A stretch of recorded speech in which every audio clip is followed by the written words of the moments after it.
มันต้องเปิดไหมครับฮะไม่รู้เหมือนกันเนี่ยผมก็ลืมเหมือนกัน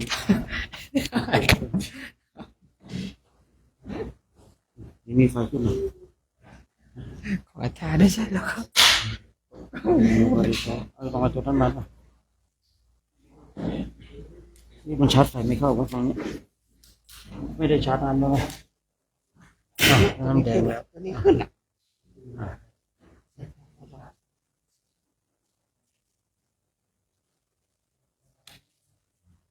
แล้วมันเสียไปแล้วโอ้เสียไปแล้วมั้งเนี่ยเลย เกินอะไรไม่เหรอผมว่ามันเสียไปในนี่อีกนี่ นั่นก็เสียตัวหนึ่งตัวนี้ก็เสียตัวหนึ่ง ชีวิตไม่นานเลยเกิดมา ผมมีอีกอันหนึ่งนะจะเอาไหม รุ่นไหน เป็นรุ่นแบบเสียบสูตรแล้วก็ไม่ลอยเหมือนกัน เราไปดูนะเดี๋ยวสงสัยขาดจริงว่ะไม่ได้เพิ่งเอามาไว้นะ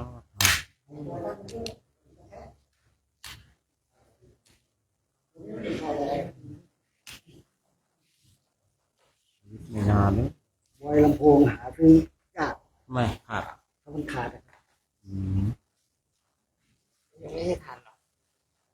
ยังไม่ใช่ทัน ตอนนี้มันยังไม่ทันขาดถ้ามันขาดแค่เดียวขาดเลยไวมันเส้นนิดเดียวเท่าเส้นได้ อันนี้ใส่ยางใส่นี่ยางใส่ทานยาง แล้ว ก็จะพังไปแล้วเนี่ยทีนี้ไม่ได้ใช้นานเลย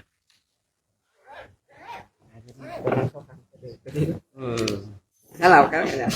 ตัวนี้หมดตัวนี้หมดแล้วก็ตัวนั้นมาเสียบ ก็ต้องอย่างนี้นะต้องเอาอย่างนี้แหละใช้ตัวนี้เอาไงตัวนี้เอาทีหลังเอาใช้ตัวนั้นก่อนก็ไม่พออะไรแล้วพอก็รู้หมดโอ้แล้วก็ไม่พออะไรแล้วตายแล้วชีวิตเราก็พูดเล่น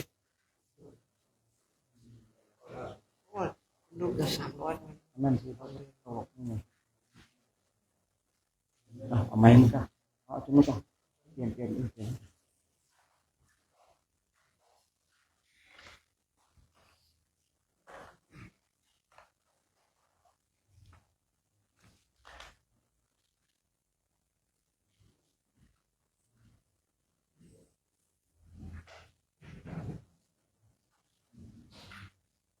ะเอาอีก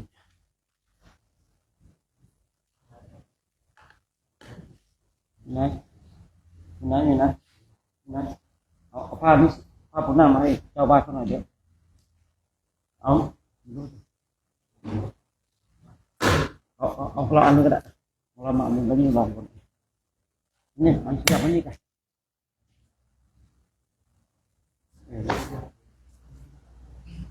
เจ้าบ้านต้อง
1 2 3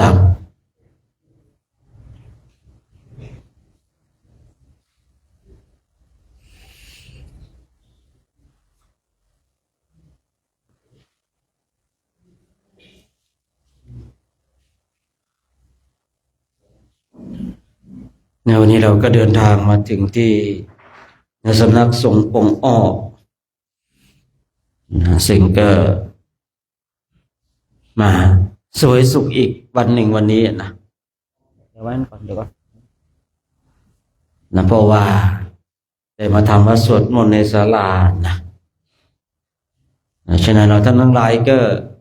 บางทีก็กลางแจ้งบ้างในศาลาบ้างก็เป็นเรื่องปกติของเราเนาะบางวันก็กลางแจ้งบางวันก็ในศาลาก็เพราะว่าเราก็สับเปลี่ยนหมุนเวียนไปเนี่ยร่างกายของเราก็จะได้ปรับเจอความร้อนเจอความหนาว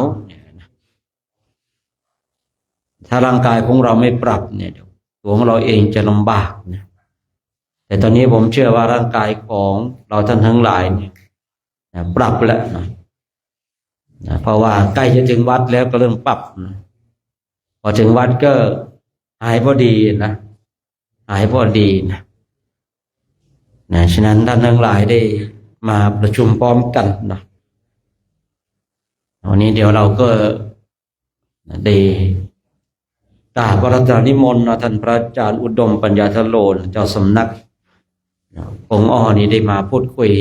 ปฏิสันทานเรา6:10 นะเดี๋ยว6:05 ใครยังไม่มาก็ว่ากันไปเนาะ6:05 เราก็มาถึงพร้อมกันเนาะถึงพร้อมกันทำโน่นทำนี่เหมือนกันนะบางรูปก็ส่งน้ำบางรูปก็ไม่ส่งน้ำบางรูปก็จีวรเศร้าหมองอย่างเดียวไม่พอกินยังเศร้าหมองด้วยนะบางรูปถือปฏิปทานพระโมคคัลลาชโมคคัลลาชนี่พระโมคคัลลาชนี่จีวรเศร้าหมองของเรานี่กินเศร้าหมองด้วยนะก็ว่ากันไปเพราะว่าโดยปกติเนาะเรานี่ก็แบบเป็นผู้ที่ไกลน้ำที่ไกลน้ำไม่ใช่ว่าอะไรหรอกนะสมาทานนะในสมาทานไม่ส่งน้ำดีกว่าอย่างเงี้ยเนาะได้เหมือนกันนะครับผมถ้าก็มีนะเคยเจอพระเนี่ยเดินจาริกธุดงค์ท่านไม่ส่งน้ำนะครับแต่ว่ากลิ่นท่านไม่ออกเลยนะมีเหมือนกันเคยเจอเหมือนกันนะครับเพื่อนประพฤติพรหมจรรย์เนี่ยก็เดินตั้งแต่แม่สายจนไปถึงนะครับภาคกลางด้วยนะเดินไปนะ50-60 วันนี่ไม่ส่งน้ำสักวันนะครับไม่มีกลิ่นนะครับผมมีนะครับแต่มีน้อยโดยส่วนมากนะ2 วันต่อวันยังกับส่งเช้าแป๊บเดียวแล้วรัศมีกลิ่นออกแล้วเนาะรัศมีหมายถึงว่าไม่ใช่วารัศมีนะเดี๋ยวก็วารัศมีอีกเนาะเดี๋ยวก็เครียดอีกเนาะจริงๆต้องขยับขึ้นมาทั้งนี้อีกนะเนาะรู้สึกว่าทั้งนี้มันแคบไปนะนี่กินมากเดี๋ยวพรุ่งนี้เช้าค่อยขยับใหม่คนจัดสถานที่ก็แม่ดูเนนเขาติดนอนแล้วนะจริงๆมันต้องพระผู้กลุ่มต้องอยู่แถวนี้กันนะเนาะจะได้ห่างๆหน่อยหนึ่งนะอย่าไปว่ากันเนาะไปว่ากันฉะนั้นในการที่เราได้ออกมาจาริกเช่นนี้ก็เป็นสิ่งที่ดีจะได้มาปรับอุณหภูมิปรับร่างกายก่อนที่เราจะไปจาริกธุดงค์กันที่ประเทศอินเดียและเนปาลเราก็ต้องเตรียมความพร้อมก่อนเช็คสุขภาพขอใจสู้ใจสู้ใจเข้มแข็งแต่กายก็ต้องขับเคลื่อนไปได้ด้วยเนาะบางทีที่ผมเคยคุยนะกายพร้อมใจต้องพร้อมโครงการของเราเปิดโอกาสให้ทุกคนเนาะที่มีความศรัทธาในพุทธศาสนาที่จะได้ไปจาริกธุดงค์กันอย่างเงี้ยที่ประเทศอินเดียและเนปาลคือเราใช้คำว่าจาริกไปรองเท้าใครจะใส่ไม่ใส่เนี่ยคือไม่ซีเรียสนะครับผมเพราะว่ากิเลสไม่ได้อยู่ที่รองเท้าถ้าบอกว่าใส่รองเท้าแล้วไม่หลุดพ้นใส่ถ้าใส่รองเท้าไม่หลุดพ้นถ้าใส่รองเท้าแล้วจะหลุดพ้นมันก็น่าถอดอยู่เนาะแต่คราวนี้ก็เรื่องรองเท้าเรื่องของปฏิปทาส่วนตัวนะอันนี้ไม่กล้าเข้าไปก้าวล่วงเนี่ยอย่างบางรูปเนี่ย นะบางรูปก็ใช้จีวรปะเนาะปะนะก็นี่ปฏิปทาของท่านเนาะเราก็ไม่ก้าวล่วงแต่นะบางรูปก็ปะแหมสีสันไม่ดูกับท่านเลยเนาะคือถ้าสมัยก่อนเนี่ยปะอย่างนั้นโอนะครับสมัยนี้ผ้าเนี่ยมันคือพูดง่ายๆว่าสามารถหาเหมือนกันได้เนาะแต่ถ้าว่าปะสีเดียวกันก็ดูไม่งามก็ไม่เท่อีกประมาณนั้นเนาะนะคือบางรูปเขาก็ชอบในการแบบใส่จีวรปะไปปะมานะนี่ปฏิปทาเรียกว่าปฏิปทาเป็นเช่นนั้นนะบางรูปก็นะปฏิปทาก็เรียบร้อยนะครับจีวรนี่ก็ต้องกินห้ามมีนะบริการทั้งหลายต้องปราณีตพอคุยตรงนี้ก็คิดถึงอรุณแสงอรุณเนาะอุ้ยเขาทีแรกเขาสะอาดนะครับนะเขาสะอาดมากๆเลยครับอรุณเนี่ยนะพอมาเข้าโครงการแล้วสกปรกที่สุดเลยนะ อันนี้หยอกนะอันจริงแต่เขาสะอาดจริงๆนะเขามาแรกๆนะอุ้ยผ้าปูนั่งอะไรนะครับจะนั่งแต่ทีต้องมีผ้าปูนั่งต้องอะไรพอไปเดินทุดงค์อินเดียนะครับผ้าปูนั่งไม่ต้องปูก็ได้ครับจีวรไม่ต้องถอดก็ได้ครับนั่งอย่างนั้นแหละครับผมนะจากคนที่สะอาดกลายเป็นคนสกปรก แต่ไม่สกปรกเนาะเราปล่อยวางนะหักเนาะแต่ใช้คำว่าปล่อยวางให้มันโออยู่นะครับผมฉะนั้นเราท่านทั้งหลายนี่นะคือบางสิ่งบางอย่างมันเป็นปฏิปทาเนาะนะปฏิปทาที่เราต้องเข้าใจซึ่งกันและกันนะถ้าเราเข้าใจซึ่งกันและกันแล้วก็จะได้พอไหมนะครับเบียดเกินไปไหมจะได้ขยับสักหน่อยหนึ่งนะเบียดเกินไปไหมถ้าเบียดจะขยับตอนนี้นะเบียดเนาะ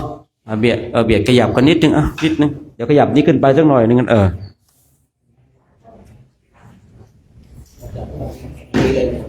ตอนนั้นเดี๋ยวขยับไปเดี๋ยวตรงนั้นเดี๋ยวไปหน่อยนะละจะได้ดูแล้วรู้สึกจะนั่นนะแล้วเดี๋ยวให้พ่อเจ้าว่านะผ้าคลุมเข้ามาถึงนี่เลยก็ได้อยู่หน้าไปกินหน่อยดีกว่าต้องเก็บมันเนี่ยนี่มานิดเ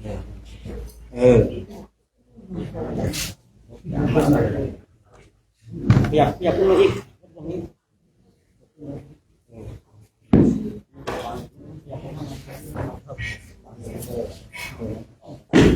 ที่เราเอาเลยมาอีกนี่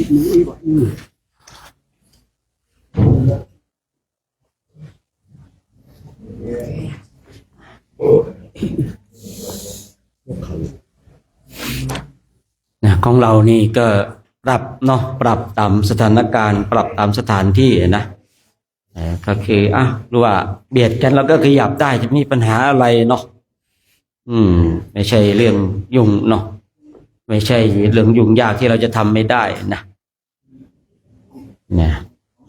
ก็คงจะพร้อมกันหมดละมั่งเนาะหลวงพ่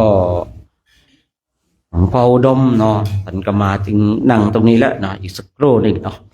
จะได้กราบนมัสการท่านกันเนาะนั่งให้พร้อมดูนะดูแบบนี้ดูนั่นหน่อยเนาะขอท่าหน่อยนะเมื่อกี้รู้สึกมันเป็นปลากระป๋องเกินไปนะรู้สึกเป็นปลากระป๋องเกินไปนะพออย่างงี้ดูแล้วโอเคนะครับผมโอเคเราก็ปรับกันไปช่วยกันปรับนะตามสถานการณ์นะคือช่วยกันปรับให้ดีนะถ้าเราปรับให้ดีแล้วก็สบายเอาล่ะเนาะวันนี้เราก็ได้มาถึงที่สำนักสงฆ์ปงอ้อเนาะได้มาพักที่นี่แล้วก็ได้มีหลวงพ่ออุดมปัญญาชโลท่านได้เป็นสำนักสงฆ์ปงอ้อเนาะซึ่งเรามาอยู่ที่นี่เดี๋ยวเราก็จะได้กราบนมัสการแล้วก็อาจจะได้รับฟังธรรมะปฏิสันถานจากหลวงพ่ออุดมกันเนาะซึ่งท่านเองก็28 พรรษาเนาะฉะนั้นก็ผมเองก็ขอกราบพระธานนิมนต์หลวงพ่อเนาะคณะพระภิกษุสงฆ์จะได้ก ราบทำความเคารพกันเนาะ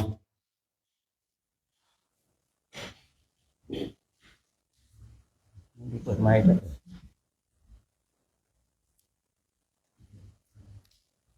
เดี๋ยวหลวงพ่อมาขยับมา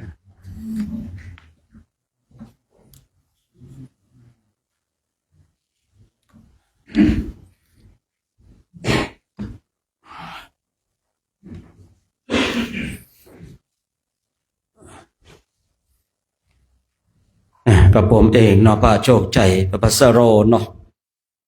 ได้นำพาคณะหรือเป็นตัวแทนของพระเดชพระคุณหลวงพ่อนะพระครูธีรธรรมปราโมทย์เนาะซึ่งเป็นประธานในโครงการจาริกธรรมตามรอยบาทพระศาสดานะซึ่งในปีนี้เองก็มีโอกาสได้มาพักที่สำนักสงฆ์ปงอ้อเนาะซึ่งก็มีหลวงพ่ออุดมปัญญาทัตโลได้เป็นเจ้าสำนักเนาะคณะพระภิกษุสงฆ์ในโครงการในปีนี้ก็ได้เข้าร่วมกัน79ชีวิตมีทั้งพระมีทั้งสามเณรแม่ชีอุบาสกอุบาสิกาซึ่งในปีนี้เองก็ได้มาพักที่นี่ฉะนั้นคณะพระภิกษุสงฆ์จะได้กราบนมัสการหลวงพ่ออุดมคณะพระภิกษุสงฆ์จะได้กราบพร้อมๆกันเนาะหลวงพ่ออุดมเองมีพรรษาที่28นะครับผมพร้อมกันแล้วกราบ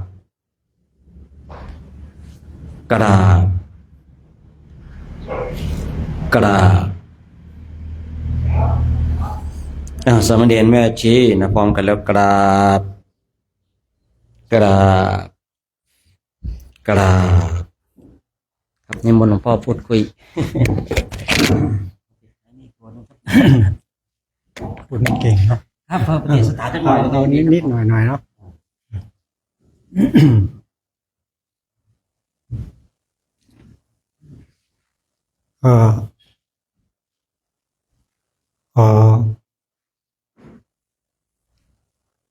ก่อน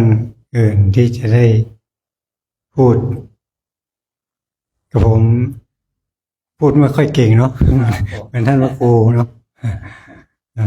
ก็ขอถวายความนับถือท่านครูบาอาจารย์ทุกรูป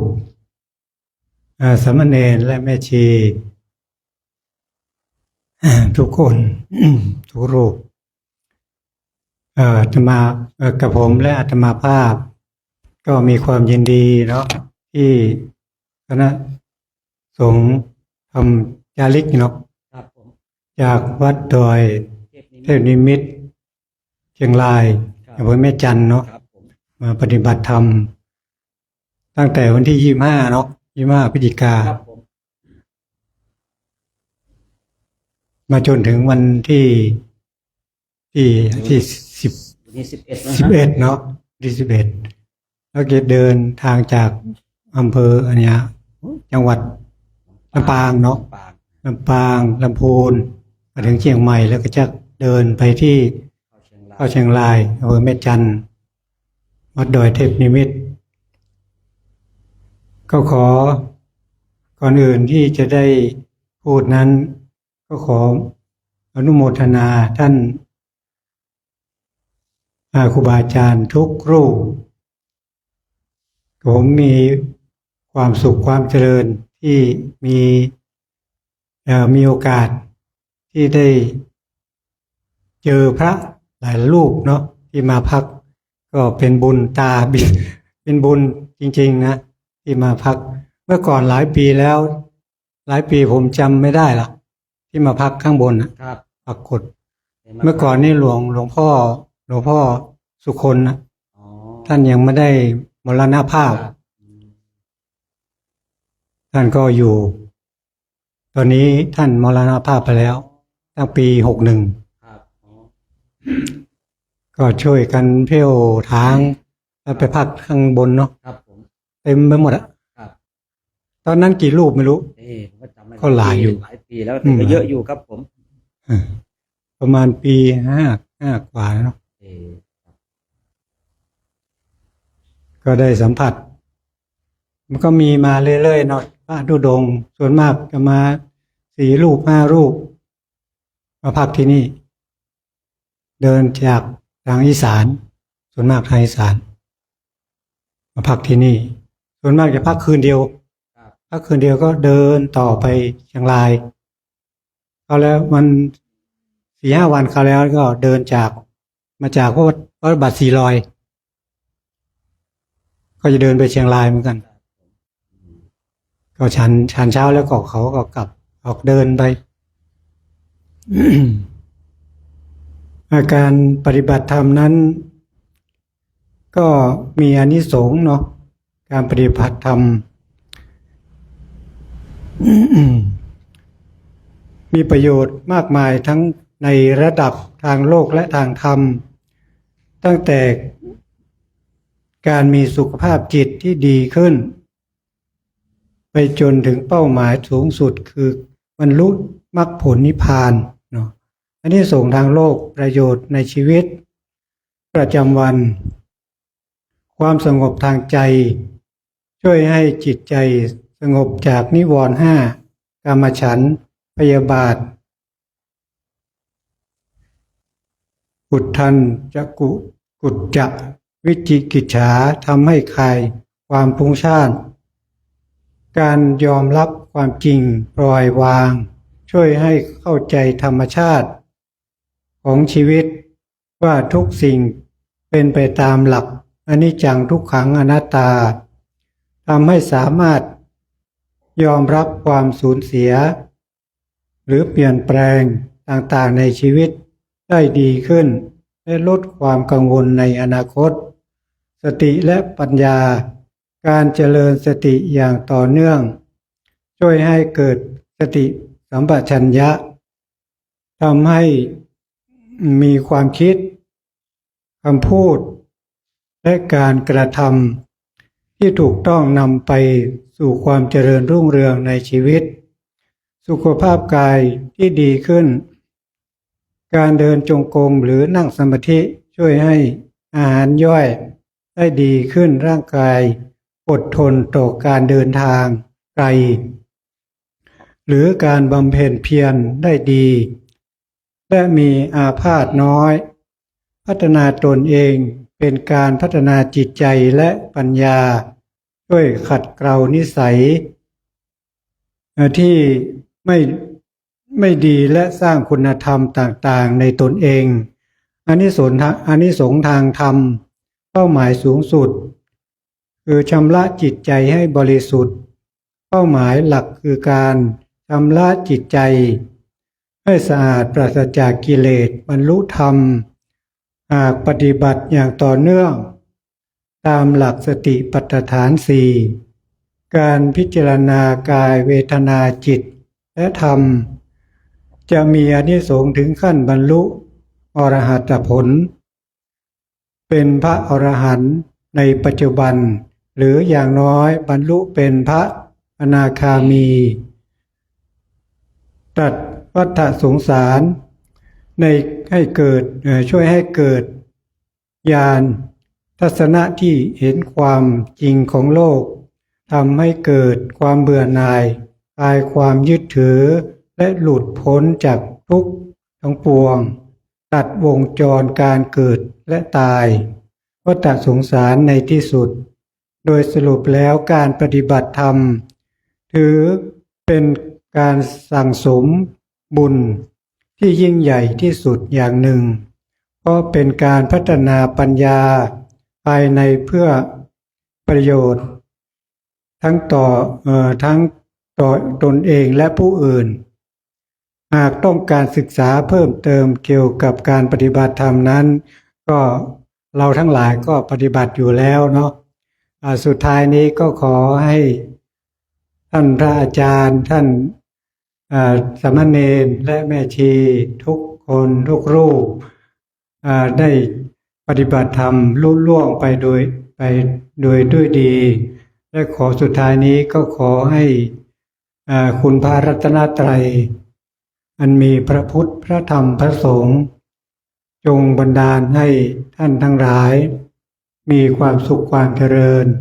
ปฏิบัติธรรมให้สมความปรารถนาทุกท่านทุกคนเถิด สาธุกับต้องกราบขอบพระคุณมากนะครับผมเนาะที่ได้มากล่าวธรรมะปฏิสันทานแล้วก็ให้ดีพักพิงเนาะ ต้องกราบขอบคุณหลวงพ่ออุดมด้วยเนาะนะซึ่งคณะของเราเคยมาพักนะครับที่นี่แต่ผมก็จำไม่ได้ว่า ผมก็ลืมแล้ว มาพักในปีไหนนะครับผม แต่ก็หลายปีแล้วครับผมนะหลายปีแล้วนะฉะนั้นเดี๋ยวขอกราบขอบพระคุณหลวงพ่อมากนะครับผมหลวงพ่อจะได้พักผ่อน ไม่ได้สร้างศาลาเนาะไม่ได้สร้าง ผมก็จำไม่ได้เหมือนกันมานานมากเหมือนกันหลายปีแล้วนะ ครับมนต์หลวงพ่อกันพักผ่อนก็ได้นะครับผมนะเดี๋ยวพระท่านจะได้ทำวัดสวดมนต์นั่งภาวนากันเนาะ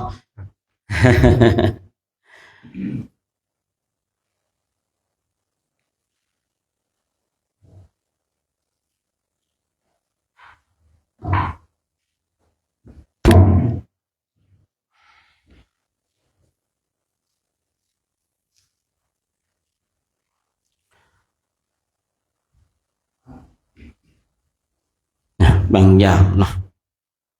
ไอ้สิ่งที่ควรจำดันลืมนะไอ้สิ่งที่ควรลืมดันจำนะคนนั้นด่าเราคนนี้นินทาเราน่าจะลืมนะดันจำได้ดีนะไอ้ส่วนที่สิ่งที่ควรจำดันลืมกลับกันตลปัดไปหมดนะเนาะไม่ว่าเขาว่าเราเดี๋ยวเรานั่งภาวนาดีกว่าเนาะมืออาชีพแล้วไม่ต้องกราบพระแล้ววันนี้เนาะมืออาชีพแล้ว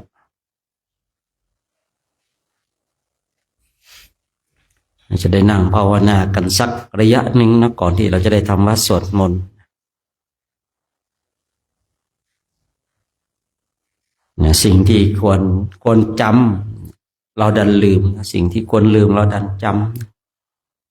ำก็เข้าสู่ในกฎของสัญญาไม่เที่ยงนะครับผมสัญญาไม่เที่ยง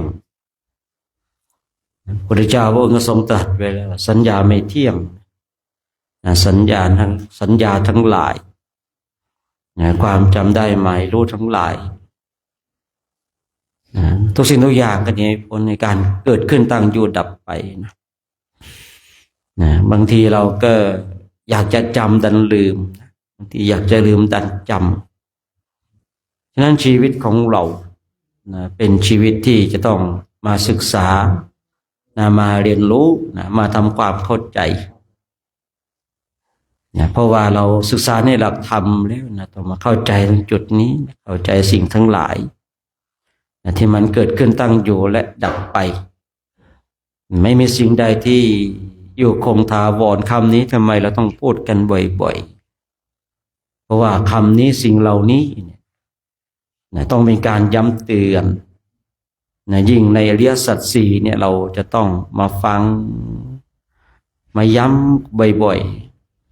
ฟังวันนี้เราไม่เข้าใจเพราะจิตของเรามันยังไม่สมควรแก่ธรรมแต่อีกวันหนึ่งเนี่ยจิตของเราสมควรแก่ธรรมเนี่ยฟังแล้วมันจะลึกซึ้งนะผมเองเนี่ยเข้าใจในคำนี้นะคือบางช่วงเราฟังธรรมใดธรรมหนึ่งเนี่ยเราไม่เข้าใจไม่เข้าใจไอ้ที่ไม่เข้าใจไม่ใช่ธรรมะไม่ดีนะแต่ว่าจิตของเราเนี่ยมันยังไม่สมควรแก่ธรรมนั้นๆ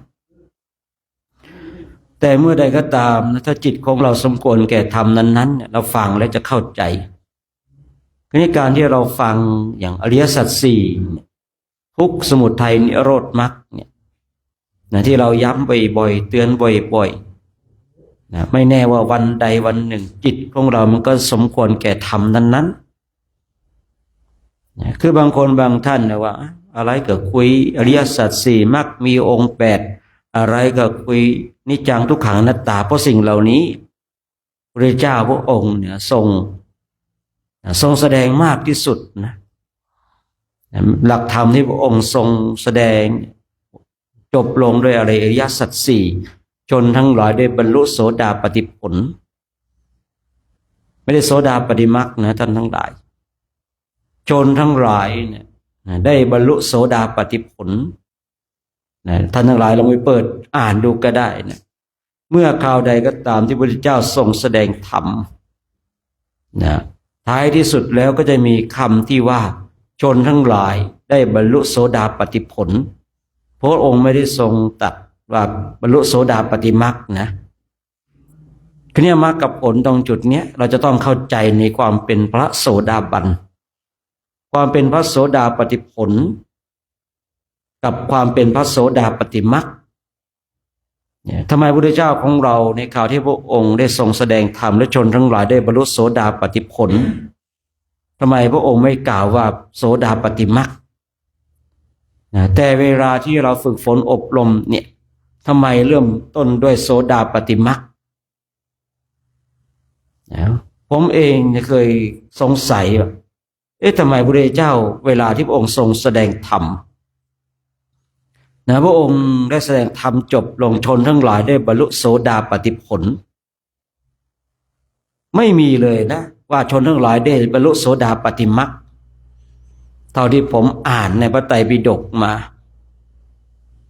เจอแต่ชนทั้งหลายได้บรรลุโสดาปัตติผลแต่เวลาที่พระองค์ทรงแสดงหรือว่าอ่านในพระไตรปิฎกแนวทางในการปฏิบัติแนวทางในการปฏิบัติจะเริ่มฝึกฝนอบรมจนบุคคลนั้นได้บรรลุโสดาปัตติผลโสดาปัตติมรรคแต่ในฝ่ายของการปฏิบัติขึ้นต้นด้วยมรรคแต่เวลาที่พระพุทธเจ้าของเราทรงแสดงธรรมจบลงชนทั้งหลายได้บรรลุโสดาปัตติผลคือข้อนี้ท่านทั้งหลายลองนำไปพิจารณาไตร่ตรองไข้ควรดูระหว่างมรรคกับผลทำไมพระพุทธเจ้าไม่ทรงตรัสว่าชนทั้งหลายได้บรรลุโสดาปัตติมรรคเพราะมันเลยไปแล้วท่านทั้งหลายเพราะเลยไปแล้วจิตหลุดพ้นเข้าสู่แห่งผลไม่ต้องไปเดินมรรคแต่สิ่งที่จะต้องเดินมรรคต่อไปคือพระสกิทาคามรรคในขณะที่ฟังธรรมอย่างเราท่านทั้งหลายเนี่ยอย่างเราท่านทั้งหลายเนี่ยอยู่ในการปฏิบัติเรากำลังเดินมรรคกัน ถ้าจะพูดคำว่าโสดาปัตติมรรคเกิดขึ้นกับเราก็สามารถที่จะพูดได้แต่การเดินในเส้นทางนี้ต้องประกอบด้วยมรรคมีองค์8นะแต่ทางนี้ทางนั้นบางทีบุคคลที่ได้บรรลุโสดาปัตติมรรคเราก็จะมีความเข้าใจกันว่าตัดกิเลสคือสังโยชน์3ได้คือเราต้องเข้าใจว่ามรรคมันเป็นหนทางในการเดินยังไม่เกิดผลมรรคเนี่ยคือหนทางในการเดินผลคือสิ่งที่เราไปถึงฉะนั้นในขณะที่เรากำลังภาคเพียรพยายามถ้าเราจะพูดว่าเราเดินมรรคหรือว่าจะใช้คำว่าโสดาปัตติมรรคก็สามารถพูดได้ใช้ได้เพราะเรามีมรรคมีองค์8เป็นเครื่องนำพาไปแต่สิ่งสำคัญคือเราเดินมรรคเพื่อให้เกิดผลเกิดผลเมื่อไรทำลายสังโยชน์3ได้แต่ถ้ายังเป็นมรรคอยู่ไม่สามารถที่จะทำลายสังโยชน์3ได้อันนี้ผมขอรับประกันคือบางคนบางท่านว่าได้บรรลุโสดาปัตติมรรคแล้วทำลายสังโยชน์3แล้วยังไม่ได้ละสังโยชน์3ท่านทั้งหลาย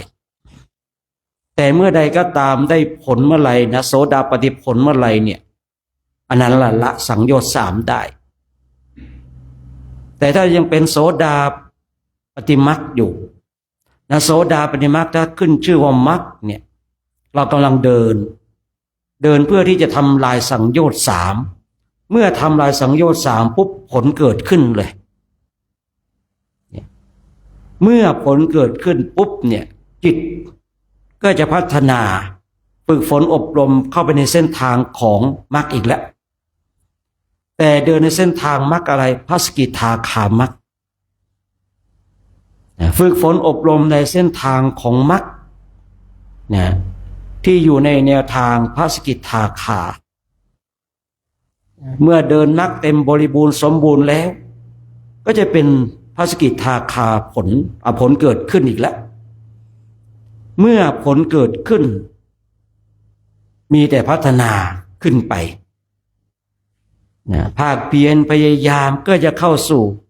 ในเส้นทาง อนาคามีมรรคนะเมื่อเข้าสู่ในอนาคามีมรรคเนี่ยมาเกิดขึ้นมรรคที่จะนำพาให้ไปสู่ผลฝึกฝนอบรมไปฝึกฝนอบรมไปเนี่ย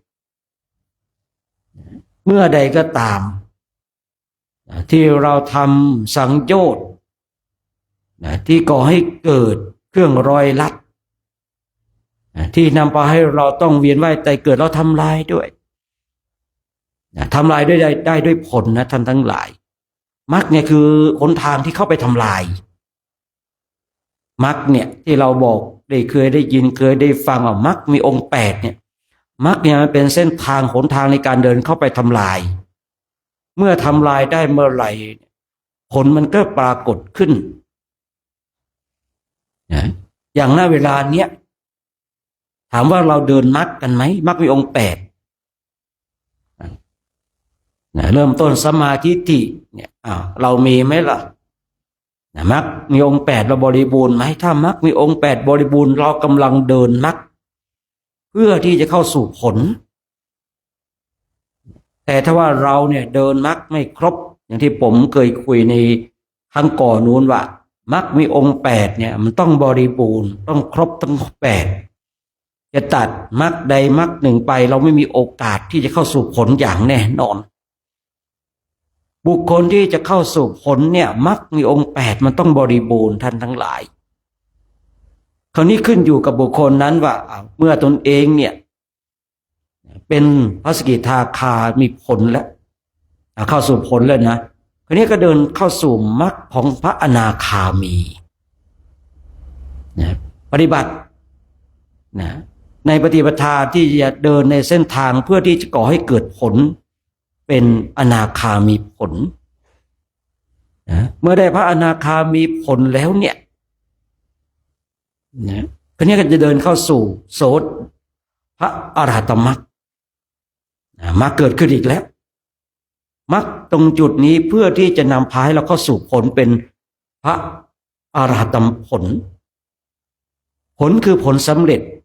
มรรคคือหนทางในการเดินเข้าไปสู่ผลฉะนั้นเราท่านทั้งหลายเราฝึกฝนอบรมกันเนี่ยอย่างที่ผมเคยคุยย้ำบ่อยๆเลยว่าเราจะปฏิบัติสายไหนก็ตาม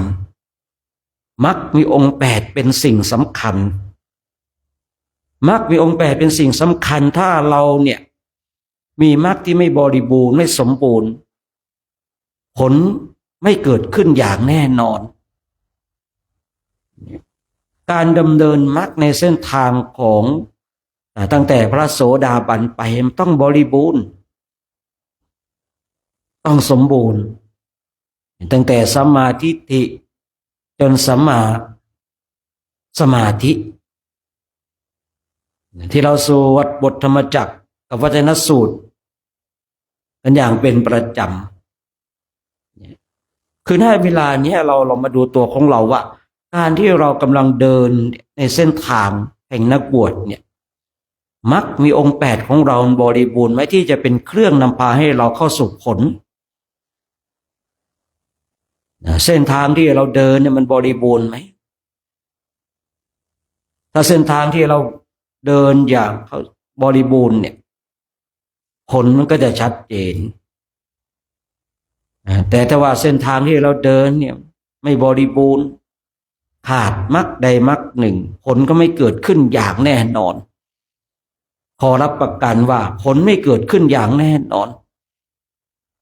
ผมจำในคำพูดผมได้ว่าเคยพูดว่าเราไปปฏิบัติสายไหนก็ตามว่าสายนี้สั้นสุดลัดสุดตรงสุดแต่ถ้าสายนั้นขาดมรรคมีองค์8พึงหนีให้ไกลเพราะบุคคลนั้นกำลังจะพาเราหลงทาง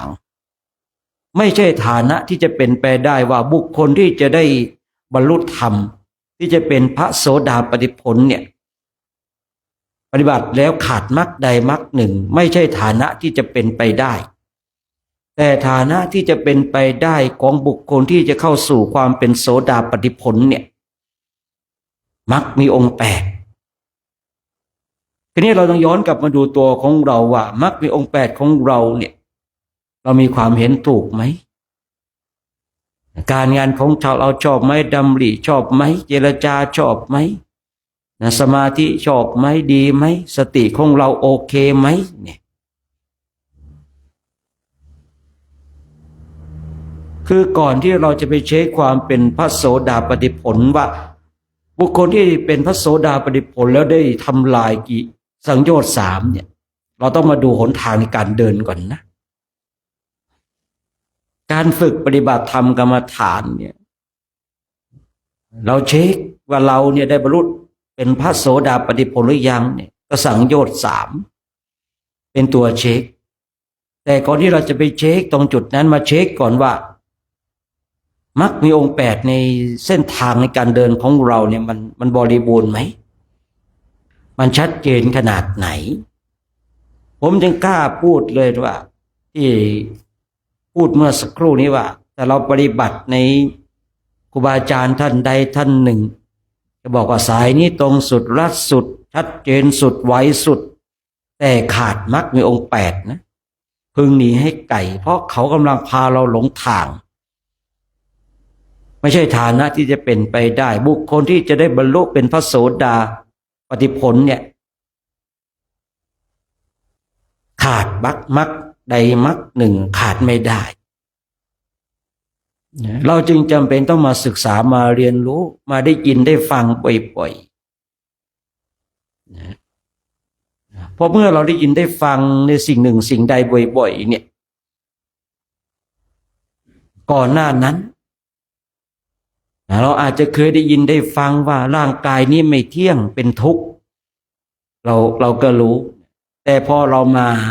มาเดินจาริกเช่นนี้เราจะเห็นด้วยปัญญาของเราว่าร่างกายของเราไม่เที่ยงเป็นทุกข์จริงๆและเป็นรังของโลกก่อนหน้านั้นเราเคยได้ยินได้ฟังก็เฉยๆเพราะเรายังไม่ได้ประสบปัญหาในเรื่องร่างกายที่เป็นทุกข์และถ้าจะพูดคำว่าณเวลานั้นจิตของเรายังไม่สมควรแก่ธรรมข้อนี้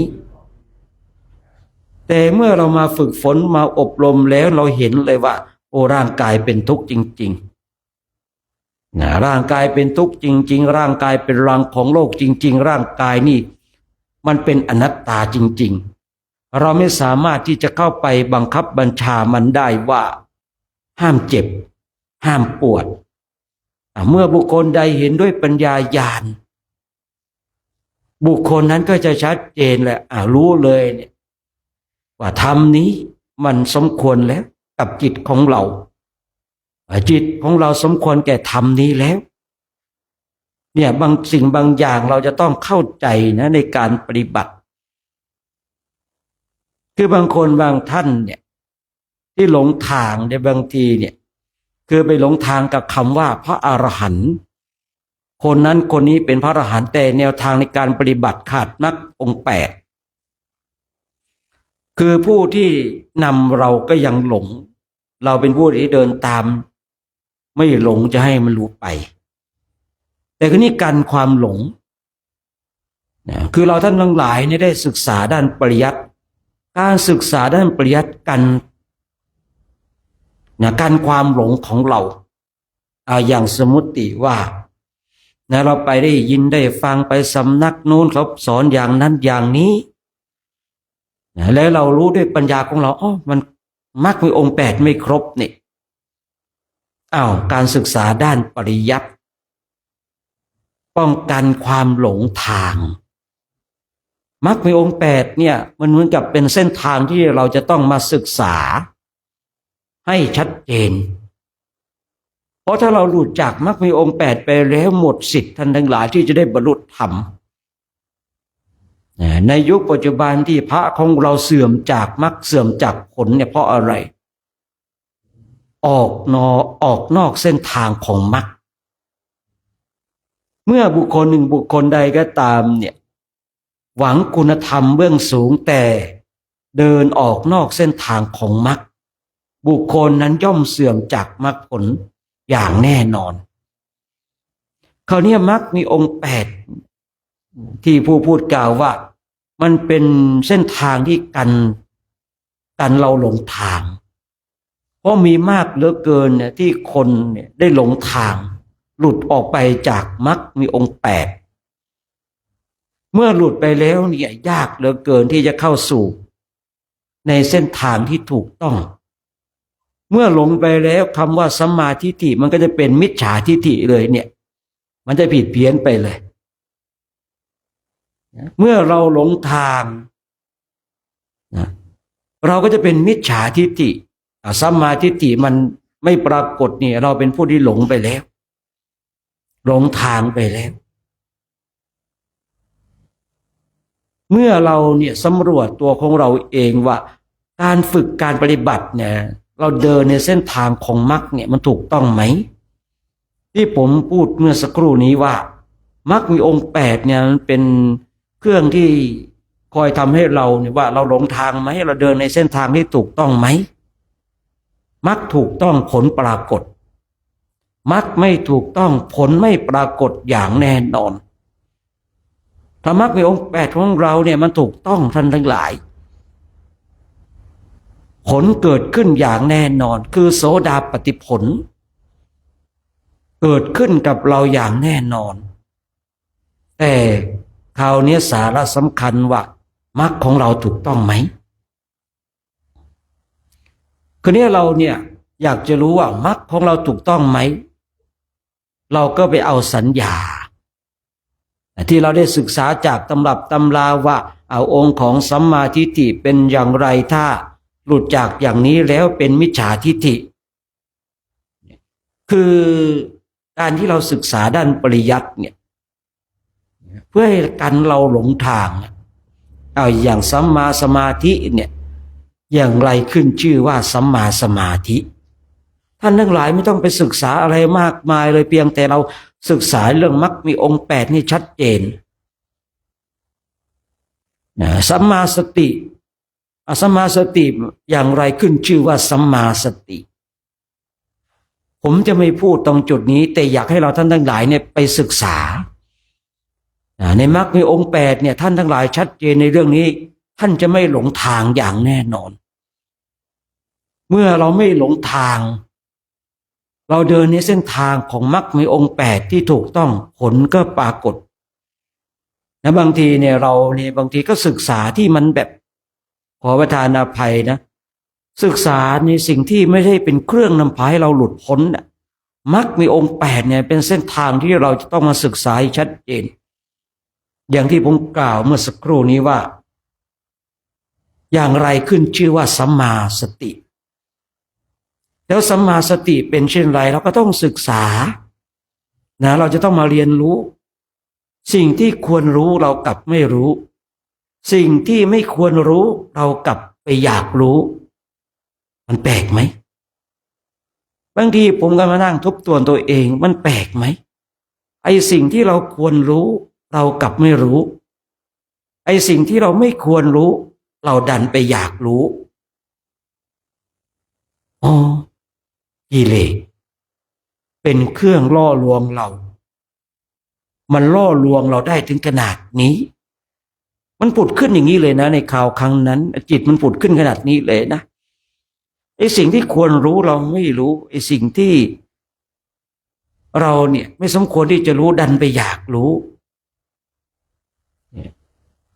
สิ่งที่เราควรรู้คือมรรคมีองค์แปดเพราะถ้าเราเข้าใจอย่างชัดเจนแล้วว่านี่คือ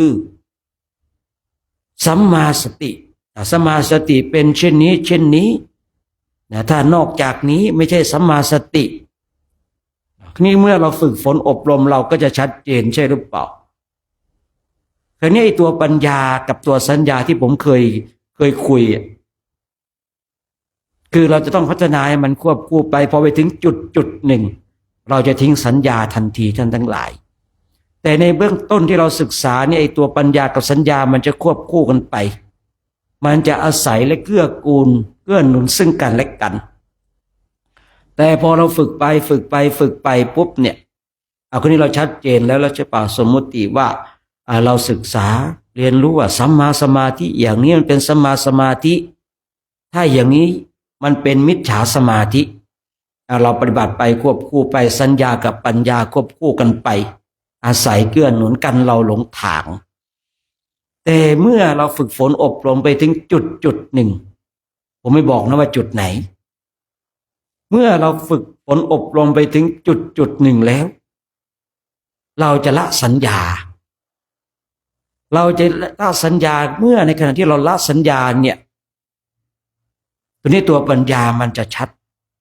และตัวปัญญาตรงจุดเนี้ยที่มันจะก่อให้เกิดโสดาปฏิผลท่านทั้งหลายแต่ถ้าเรายังไม่ละสัญญาโสดาปฏิผลจะเกิดขึ้นไม่ได้ตราบใดก็ตามถ้าเรายังไม่ละสัญญาโสดาปฏิผลไม่เกิดขึ้นอย่างเราอย่างแน่นอนแต่เมื่อใดก็ตามถ้าบุคคลหนึ่งบุคคลใดเนี่ยศึกษาในมรรคมีองค์แปดชัดเจนแล้วรู้แล้วเข้าใจแล้วว่าสัมมาสมาธิอย่างนี้เขาเรียกว่าสัมมาสมาธิแต่ผมไม่บอกนะให้เราไปศึกษากันเองอย่างนี้เป็นมิจฉาสมาธิเรารู้แล้วก็ฝึกฝนอบรมไป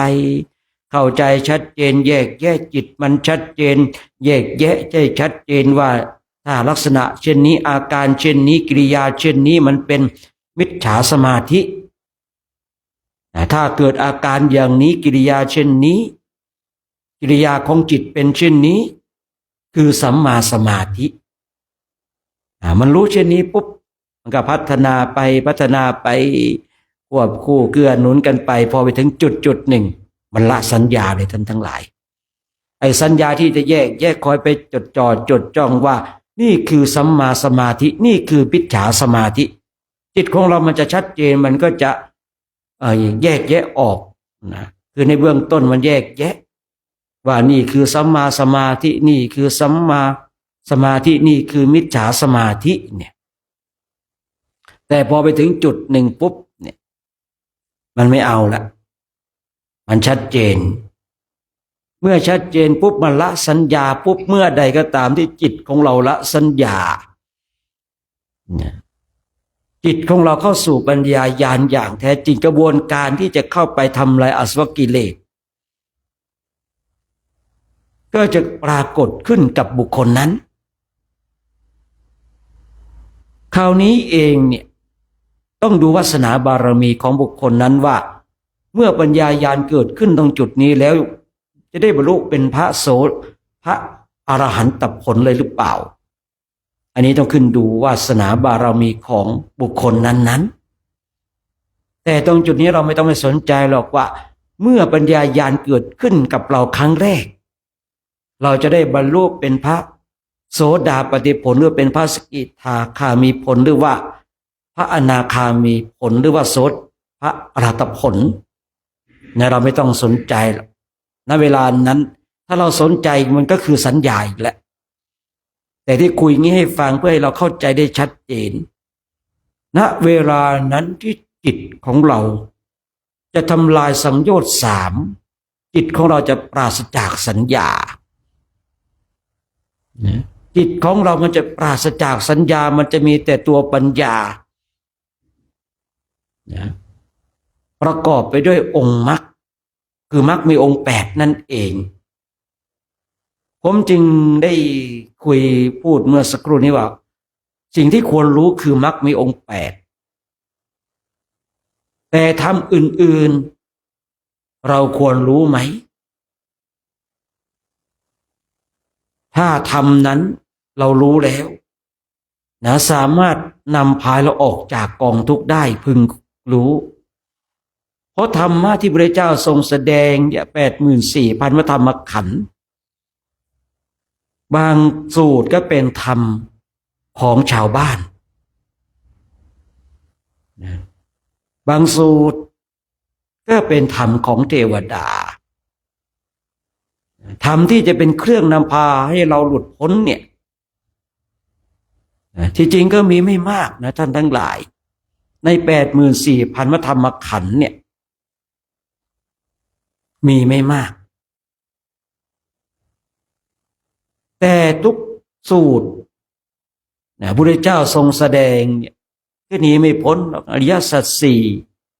ทุกข์สมุทัยนิโรธมรรคเนี่ยความเป็นอนิจจังทุกขังอนัตตา นั่นแล้วแต่ว่าพระองค์จะเริ่มต้นด้วยอะไรอริยสัยของสัตว์นั้นควรที่จะเริ่มต้นด้วยธรรมอันใดเช่นชาวนาพระองค์ก็เริ่มต้นในเรื่องของการทำนา คนเลี้ยงม้าพระองค์ก็เริ่มต้นด้วยการเลี้ยงม้าแต่ผลสุดท้ายพระองค์จบลงอะไรอริยสัจสี่จบลงในเรื่องของอนิจจังทุกขังอนัตตาแต่ตรงนี้เราท่านทั้งหลายบางทีเราก็ไม่ต้องไปใส่ใจอะไรมากมายเนี่ยมาใส่ใจมาดูในเส้นทางที่จะเป็นเครื่องนำพาให้เราออกจากวัฏสงสารเนี่ยนี่คือสาระสำคัญฉะนั้นเดี๋ยวพระพูดเองจะยุติการใช้เสียงสักแป๊บหนึ่งเพื่อให้เราท่านทั้งหลายได้ฝึกฝนอบรมบ่มนิสัยจนกว่าจะได้เวลาในการแผ่เมตตาและทำวัดสวดมนต์ซึ่งวันนี้พระเดชพระคุณหลวงพ่อพระครูธีรธรรมปราโมทย์หรือว่าหลวงพ่อสำเริงเนี่ยท่านก็ได้เดินทางมาพักกับเราเราก็จะได้กราบนมัสการพระเดชพระคุณหลวงพ่อแล้วก็จะได้ฟังธรรมจากหลวงพ่อกันในช่วงท้ายหลังจากที่เราทำวัดสวดมนต์เสร็จแต่ตอนนี้เราก็นั่งภาวนากันสักแป๊บหนึ่งนะ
การเจริญ ญจิตตภาวนาในช่วงนี้ก็สมควรแก่เวลาให้เราท่านทั้งหลายทำความสึกตัวทั่วพร้อมน้อมจิตน้อมใจจิตที่เป็นบุญเป็นกุศลเราจะได้ร่วมกันแผ่เมตตาให้กับสรรพสัตว์ทั้งหลายที่เป็นเพื่อนทุกข์เกิดแก่เจ็บตายของเราสัตว์ใดที่มีความทุกข์ขอให้พ้นจากทุกข์สัตว์ใดที่มีความสุขขอให้สุขยิ่งขึ้นไปนะสัพเพสัตตาอาเปราโหนตุขอสัพพสัตว์ทั้งหลายทั้งปวงที่เป็นเพื่อนทุกข์เกิดแก่เจ็บตายด้วยกันทั้งหมดทั้งสิ้นจงเป็นสุขเถิดอย่าได้มีเวรต่อกันและกันเลยพยาปาชาโหนตุจงเป็นสุขเถิดอย่าได้บาดเบียดเบียนซึ่งกันและกันเลยอานิคาโหนตุจงเป็นสุขเถิดอย่าได้ความทุกข์กายทุกข์ใจเลยสุขีอัตตานะปาลิหะลันตุจงมีความสุขกายสุขใจรักษาตนให้รอดพ้นจากทุกโทษเวรภัยอันตรายทั้งปวงจงทุกทั่วหน้าเถิดกาตังปุญญาภารังไมสัพเพปากิภวันตุเตสัพพสัตว์ทั้งหลายทั้งปวงเหล่านั้นจงเป็นผู้มีส่วนได้เสวยผลบุญที่ข้าพเจ้าทั้งหลายได้บำเพ็ญแล้วนี้เถิดสาธุอนุโมทนาเนาะอนุโมทนาบุญกุศลกันเดี๋ยวเราก็จะได้ทำว่าสวดมนต์กันนะที่แผ่เมตตาไปก็นึกเรื่องหนึ่งนะผมว่าเราท่านทั้งหลายเนี่ยไปทำอะไรพระเจ้าหน้าที่ไม่ถูกใจแน่นะปกติตรงเนี้ยนอนนุ่มนะเนี่ยด้านหลังเนี่ยเขาก็จะมีหญ้านุ่มตรงนั้นผมมีแต่หินน่ะเนาะคืนนี้นอนกันแบบมีก้อนหินนวดหลังแน่นอนเลยนะปกติตรงนั้นน่ะมันเขาจะทำแบบพื้นที่ราบเรียบแล้วก็จะมีหญ้านอนนุ่มสบายนะตรงนี้เนี่ยก่อนให้พักตรงนั้นเนี่ยพักตรงนี้ก้อนหินเต็มไปหมดเลยนอนกันยังไงนะกรรมเนาะกรรมกันแล้วกันนะไม่รู้จะทำอะไรผมก็เหมือนกันนะ เดี๋ยวสวดมนต์กันดีกว่าเนาะ ติงจะได้สวดมนต์นี่น้ำใครน้ำผมน้ำผมน้ำผมเหรออ๋อนี่มนต์นี่ตัวหนึ่ง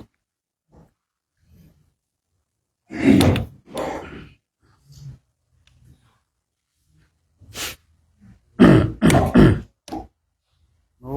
ยมองในกล้องดำแท้ฮะมองในกล้องดำหมดเลยนี่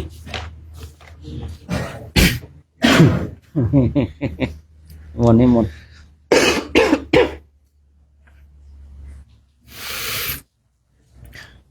ขอโอกาสครูบาอาจารย์เป็นต้นเสียงในการสวดมนต์ทำวัดเย็นในวันนี้ พร้อมกันแล้วกราบกราบกราบเปิดหนังสือไปที่หน้า17ครับ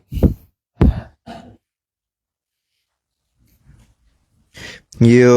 โสภะคะวะอะระหังสัมมาสัมพุทโธพ พระผู้มีพระภาคเจ้านานพระองค์ใดเป็นพระอรหันต์ตรัสรู้เองโดยชอบแล้วสวากาโตเยนะภะคะวะตาธัมโมพระธรรมคือศาสนาที่พระผู้มีพระภาคเจ้านานพระองค์ใดตรัสไว้ดีแล้วสุปฏิปันโนยะสะภะคะวะโตสาวกสังโฆพระสงฆ์คือผู้ทรงธรรมวินัยซึ่งเป็นสาวกของพระผู้มีพระภาคเจ้านั้นหมู่ใดเป็นผู้ปฏิบัติดีแล้วธัมมายังภะคะวันตังสะธัมมาสะสังฆังอิเมหิสาการะหิยะทาระหังอาโรปิเตหิอาภิปุชยามะข้าพระเจ้าขอบูชาอย่างยิ่งซึ่งพระผู้มีพระภาคเจ้าพร้อมทั้งพระสัทธรรมและอริยสงฆ์เจ้าทั้งหลายด้วยเครื่องสักการะเหล่านี้ข้าพระเจ้าได้ยกขึ้นประดิษฐานไว้ดีแล้วในที่อันสมควรอย่างยิ่งเช่นนี้สาธุโนพันเตภะคะวะสุจิระปรินิพพุโตปิพระผู้มีพระภาคเจ้าพระองค์นั้นแม้ปรินิพพานนานแล้วก็ตามข้าแต่พระองค์ผู้เจริญซึ่งยังประโยชน์อันยิ่งใหญ่แก่สาธุชนทั้งหลายปัจฉิมาชนะตานุกรรมปมานาสาอิเมสการะทุกขตาปันนาการะภูเตปฏิคันหาตุขอจงรับเครื่องสักการะบรรณาการของคนยากทั้งหลายเหล่านี้ด้วยเพื่ออนุเคราะห์แก่ประชุมชนผู้เกิดแล้วในภายหลังด้วยธัมมากังทีคารตังหิตายะสุขายะเพื่อประโยชน์เพื่อความสุขแก่ข้าพระเจ้าทั้งหลายสิ้นกาลนานเทินอะระหังสัมมาสัมพุทโธภะคะวะพระผู้มีพระภาคเจ้าเป็นพระอรหันต์ดับเพลิงกิเลสเพลิงทุกข์สิ้นเชิงตรัสรู้ชอบได้โดยพระองค์เอง พุทธังภคะวันตังอภิวาเทมิข้าพระเจ้าอภิวาทพระผู้มีพระภาคเจ้าผู้รู้ผู้ตื่นผู้เบิกบานกราบสวากขาโตภะคะวะตาธัมโมพระธรรมเป็นธรรมที่พระผู้มีพระภาคเจ้าตรัสไว้ดีแล้วธัมมังนามาสามิข้าพระเจ้านมัสการพระธรรมครับสุปฏิปันโนภะคะวะโตสาวกสังโฆพระสงฆ์สาวกของพระผู้มีพระภาคเจ้าปฏิบัติดีแล้วสังฆังนามามิข้าพระเจ้านอบน้อมพระสงฆ์กราบ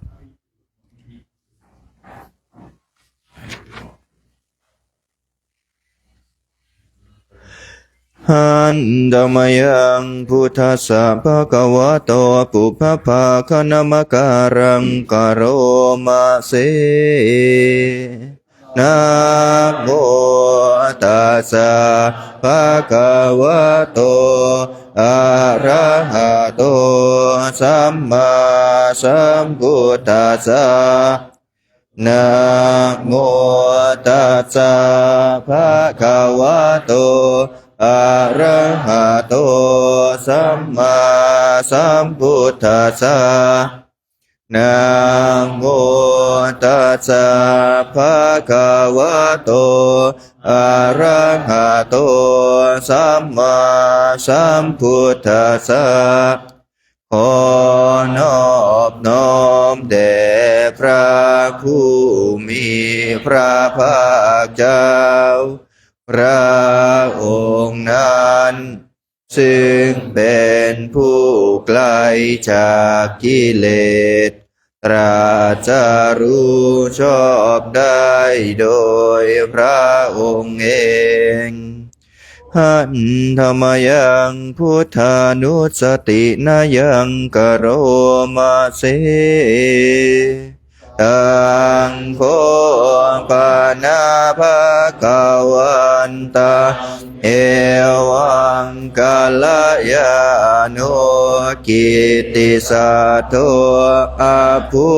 คโตก็กิตติศักดิ์อันงามของพระผู้มี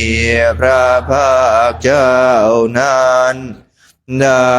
ฟุ้งไปแล้วอย่างนี้ว่าอิติปิโสภะคะวะเพราะพระผู้มีพระภาคเจ้านั้นอะระหังเป็นผู้ไกลจากกิเลสสัมมาสัมพุทโธเป็นผู้ตรัสรู้ชอบได้โดยพระองค์เองวิชาจารณะสัมปันโนเป็นผู้ถึงพร้อมด้วยวิชาและจารณะสุขโตเป็นผู้ไปแล้วด้วยดีโลกวิทูเป็นผู้รู้โลกอย่างแจ่มแจ้งอนุตตรปุริสธรรมสารถี เป็นผู้สามารถฝึกบุรุษที่สมควรฝึกได้อย่างไม่มีใครยิ่งกว่าสัทธาเทวมนุษย์สานังเป็นครูผู้สอนของเทวดาและมนุษย์ทั้งหลายพุทโธเป็นผู้รู้ผู้ตื่นผู้เบิกบานด้วยธรรมภควาติเป็นผู้มีความจำเริญจำแนกธรรมสั่งสอนสัตว์ดังนี้หันธรรมยังพุทธาภิกขิติงกโรมาเสพุทธวารหันตวรตาทิคุณาภิยุตโตพระพุทธเจ้าประกอบด้วยคุณมีความประเสริฐแห่งอรหันตคุณเป็นต้นสุทาภิญาณการุณาหิสมาคตาโตมีพระองค์อันประกอบด้วยพระญาณและพระกรุณาอันบริสุทธิ์โอเท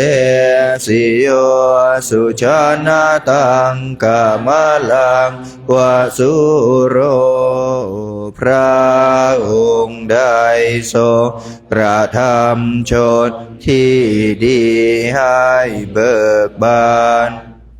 ดุจอาทิตย์ทำบัวให้บานวันธา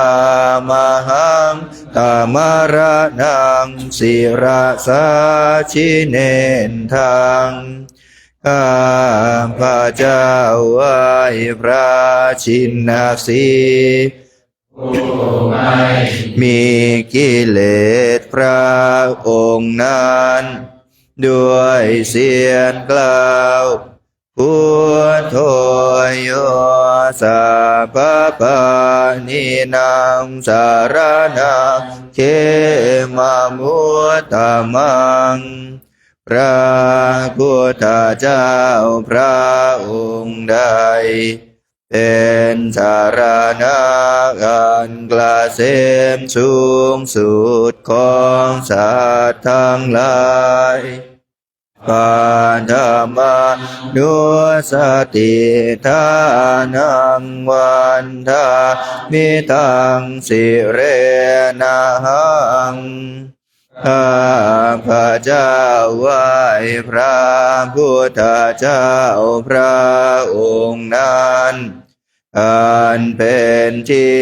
ตั้งแห่งความระลึกองค์ที่หนึ่งด้วยเสียงกล่าวพุทธาสาหาสมิทาโสวะพุทโธเมสามิเกียจารุข้าพระเจ้าเป็นทาสของพระพุทธเจ้าพระพุทธเจ้าเป็นนายมีอิสระเหนือข้าพระเจ้าพุทโธทุกขาวิทาตาจาหิตาสเมพระพุทธเจ้าเป็นเครื่องกำจัดทุกข์และทรงไว้ซึ่งประโยชน์แก่ข้าพระเจ้าพุทธาสาหังนิยาเทมิสาริรันเจเวตันจิตัง ข้าพระเจ้ามอบกายถวายชีวิตนี้แด่พระพุทธเจ้าวันทานตัวหังจริยสามีพุทธาเสวะสุโพธิตังข้าพระเจ้าผู้ว่าอยู่จากพระพุทธธรรมซึ่งความตรัสรู้ดีของพระพุทธเจ้านาทิเมสารนังอัญญาพุทโธเมสารนังวรังสารณะอื่นก็ข้าพระเจ้าไม่มีพระพุทธเจ้าเป็นสารณะอันประเสริฐของข้าพระเจ้าเอเตนะสัจวะเชนะวะตายังสาธุสาสเนด้วยการกล่าวคำสัตย์นี้ข้าพระเจ้าพึงเจริญในพระศาสนาของพระศาสดาพุทธังเมวันธรรมาเนนะยังปุญญังปัสสุตังอิทาข้าพระเจ้าผู้ว่าอยู่ซึ่งพระพุทธเจ้าได้ควรควายบุญใดในบัดนี้สัพเพปิอันดารายาเมมาเหสุตาสเตชะสาอันตรายทั้งปวงอย่าได้มีแก่ข้าพระเจ้าด้วยเดชแห่งบุญนั้นกายเยนะวาจายวะเจตสาวาด้วยกายก็ดีด้วยวาจาก็ดีด้วยใจก็ดีพุทเทกุกัมมังปะกตังมายายังกรรมหน้าติเตียนนันใดที่ข้าพระเจ้ากระทำแล้วในพระพุทธเจ้าพุทโธปฏิคันหตุอาจยันตังขอพระพุทธเจ้าจงงดซึ่งโทษล่วงเกินอันนั้นกาลันทะเรสังวริตุงวะพุทเทเพื่อการสำรวมระวังในพระพุทธเจ้าในการต่อไป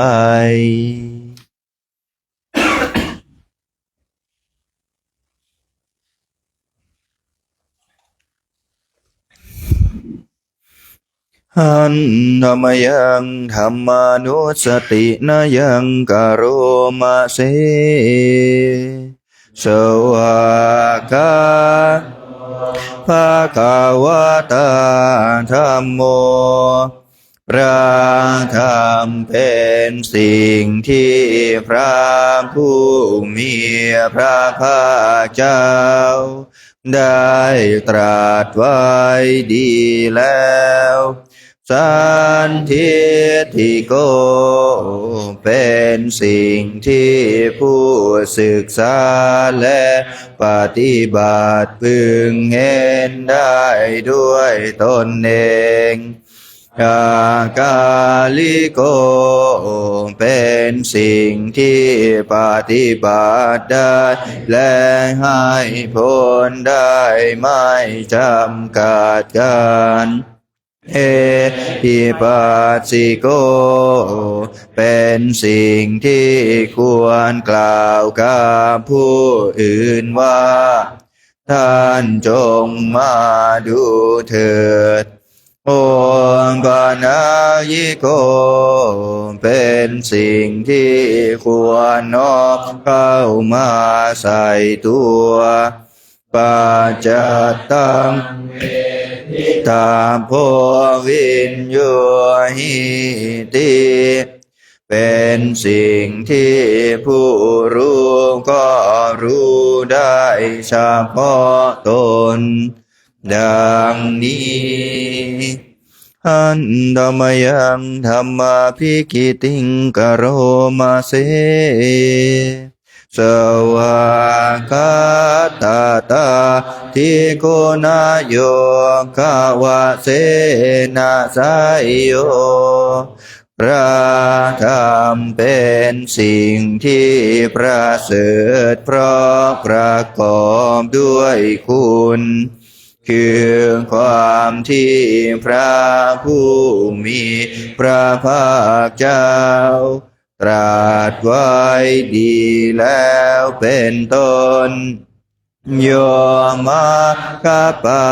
กปริยัติวิโมกขเพโทเป็นธรรมันจำแนกเป็นมรรคผลปริยัติและนิพพานธัมโมกุโลกาปตานาตถาทาริธารีเป็นธรรมทรงไว้ซึ่งผู้ทรงธรรมจากการตกไปสู่โลกที่ชั่ววันธามาหังตามหารังวรธรรมเมตังข้าพระเจ้าไหว้พระธรรมมันประเสริฐนั้น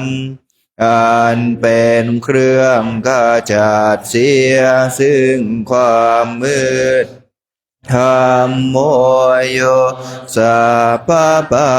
นินังสารนังเขมามุตตมังพระธรรมใด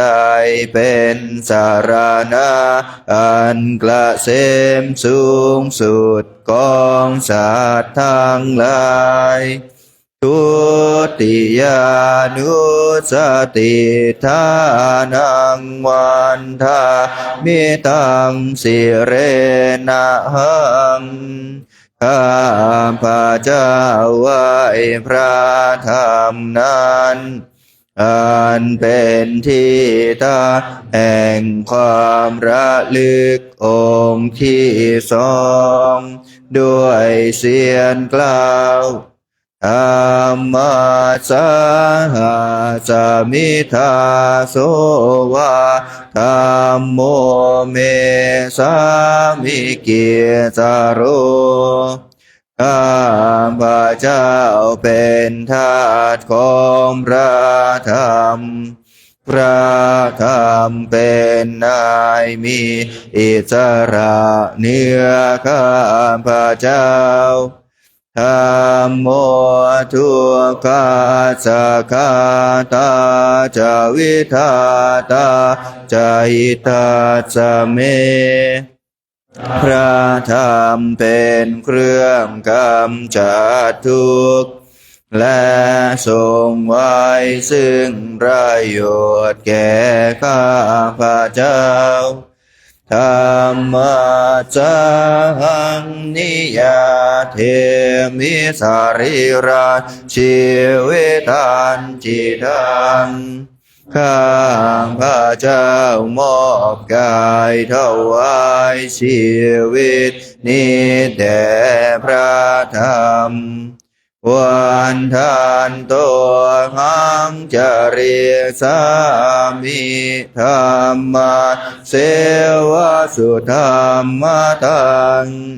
ข้าพระเจ้าผู้ว่าอยู่จากพระพฤติตามซึ่งความเป็นธรรมดีของพระธรรมนาทิเมสารนังอัญญาธัมโมเมสารนังวรังสารณะอื่นของข้าพระเจ้าไม่มีพระธรรมเป็นสารณะ อันประเสริฐของข้าพระเจ้าเอเตนะสัจวะเจนะวะตายะสัตตุสาสเนด้วยการกล่าวคำสัตย์นี้ข้าพระเจ้าพึงเจริญในพระศาสนาของพระศาสดาธัมมังเมวันธัมมาเนนะยังปุญญาปัสสุตังหิทาข้าพระเจ้าผู้ไว้อยู่ซึ่งพระธรรมได้ควรควายบุญได้ในบัดนี้สัพเพปิอันตรายาเมมาเหสุตาสเตชะสาอันตรายทั้งปวงอย่าได้มีแก่ข้าพระเจ้าด้วยเดชแห่งบุญนั้นกายเยนวาจายวเจตสาวาด้วยกายก็ดีด้วยวาจาก็ดีด้วยใจก็ดีธรรมเม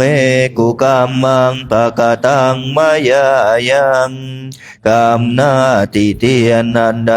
ที่ข้าพระเจ้ากระทำแล้วในพระธรรมธัมโมปฏิคันนาตุอาจยันตัง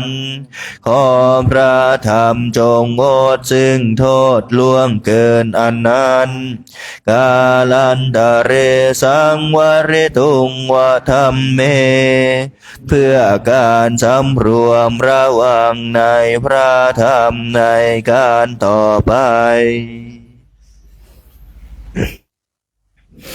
หันธรรมยังสังขานุสตินายังกโรมาเสสุปฏิปันโนภะคะวะโตสาวกสังโฆทรงสาวกของพระผู้มีพระภาคเจ้าหมู่ใดปฏิบัติดีแล้วอุชุปฏิปันโนภะคะวะโตสาวกสังโฆทรงสาวกของพระผู้มีพระภาคเจ้าหมู่ใดปฏิบัติตรงแล้วยายาปฏิปันโนภะคะวะโตสาวกสังโฆทรงสาวกของพระผู้มีพระภาคเจ้าหมู่ใดป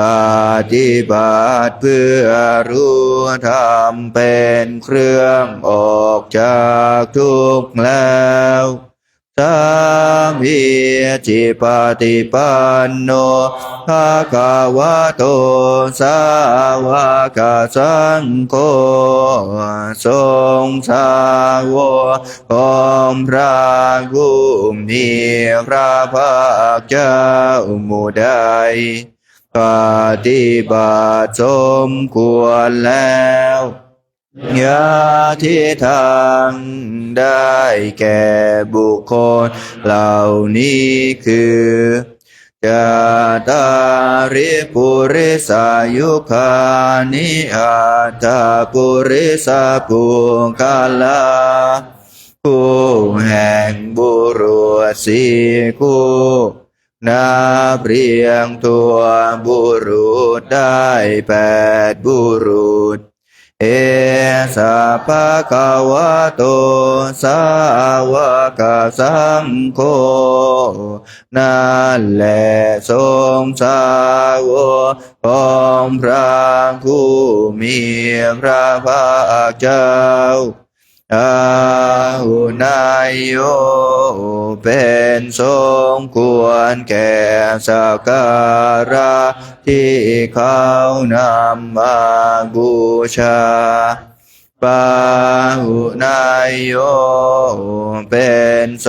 มควรแก่สักการะที่เขาจัดไว้ต้อนรับทักขินายโยเป็นผู้ควรรับทักษิณาทานอัญชลีการณิโยเป็นผู้ที่บุคคลทั่วไปควรทำอัญชลีอนุตตรัมปุญญเขตังโลกัสสติเป็นเนื้อนาบุญของโลกไม่มีนาบุญอื่นยิ่งกว่าดังนี้หันธรรมยังสังฆาภิกิติงกโรมาเสสัทธรรมโชสุปฏิปันติคุณาทิยุตโตพระสงฆ์ที่เกิดโดยพระสัทธรรมประกอบด้วยคุณมีความปฏิบัติดีเป็นต้นโยธาภิโทอริยปุคลสังฆเสโทเป็นหมู่แห่งพระอริยบุคคลนั้นประเสริฐแปดจำพวกศีลาทิธรรมปวาราสยกายจิตโตมีกายและจิตอันอาศัยธรรมมีศีลเป็นต้นอันบวรวันธามหังตามาริยานาคานาสุสุทังข้าพระเจ้าไหว้หมู่แห่งพระอริยเจ้าเหล่านั้นอันบริสุทธิ์ด้วยดีสังโฆโยสัพพปานินาสารนังเขมามุตตมังพระสงฆ์หมู่ใดเป็นสารณะอันกระเสมสูงสุดของสัตว์ทั้งหลายตาติยานุสติทานังวันทามิทาสิเรนะหังข้าพระเจ้าไหว้พระสงฆ์หมู่นั้นอันเป็นที่ตั้งแห่งความระลึกองค์ที่สามด้วยเสียงกล่าวสังฆาสาหาสามิทาโสวาสังโฆเมสามิกิสาโรข้าพระเจ้าเป็นทาสของพระสงฆ์พระสงฆ์เป็นนายมีอิสระเหนือข้าพระเจ้าสังโฆทุกขาสักขาตา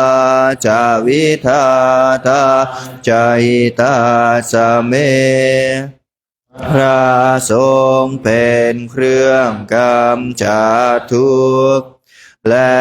ทรงไว้ซึ่งประโยชน์แก่ข้าพระเจ้าสังฆาสังหังนิยาเทมิสาริราชีวิตันจิตังข้าพระเจ้ามอบกายถวายชีวิตนี้แด่พระสงฆ์ วันทันโตหังจาริสามิสังฆาโสปฏิปันนาตังข้าเจ้าผู้ไหวอยู่จะประพฤติตามซึ่งความปฏิบัติดีของพระสงฆ์นัตถิเมสารนังอัญญาสังโฆเมสารนังวรังสารณะอื่นของข้าพระเจ้าไม่มีพระสงฆ์เป็นสารณะอันประเสริฐของข้าพระเจ้าเอเตนะสะจวะเชนะวะตายาสันตุสาสะเนด้วยการกล่าวคำสัตย์นี้ข้าพระเจ้าพึงเจริญในพระศาสนาของพระศาสดาสังฆังเมวัตธรรมาเนนะยังปุญญังปัสสุตังอิทาข้าพระเจ้าผู้ไหวอยู่ซึ่งพระสงฆ์ได้ควรควายบุญใดในบัดนี้สัพเพปิอันตรายาเมมาเหสุงตาสเตชะสา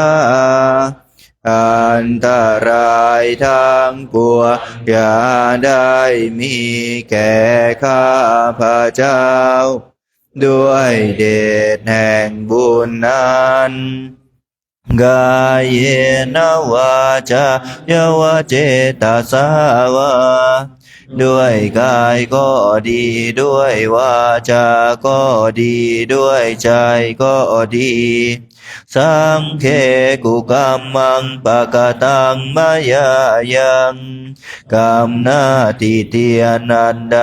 ที่ข้าพระเจ้ากระทำแล้วในพระสงฆ์สังโฆปฏิคันหตุอาจยันตังขอพระสงฆ์จงหมดซึ่งโทษล่วงเกินอันนั้น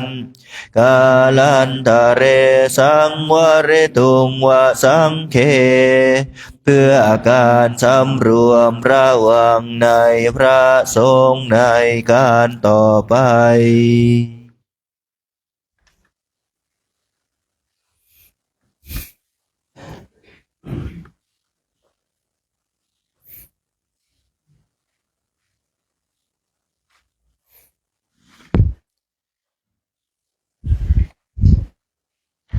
เปิดหนังสือไปที่หน้า119ครับ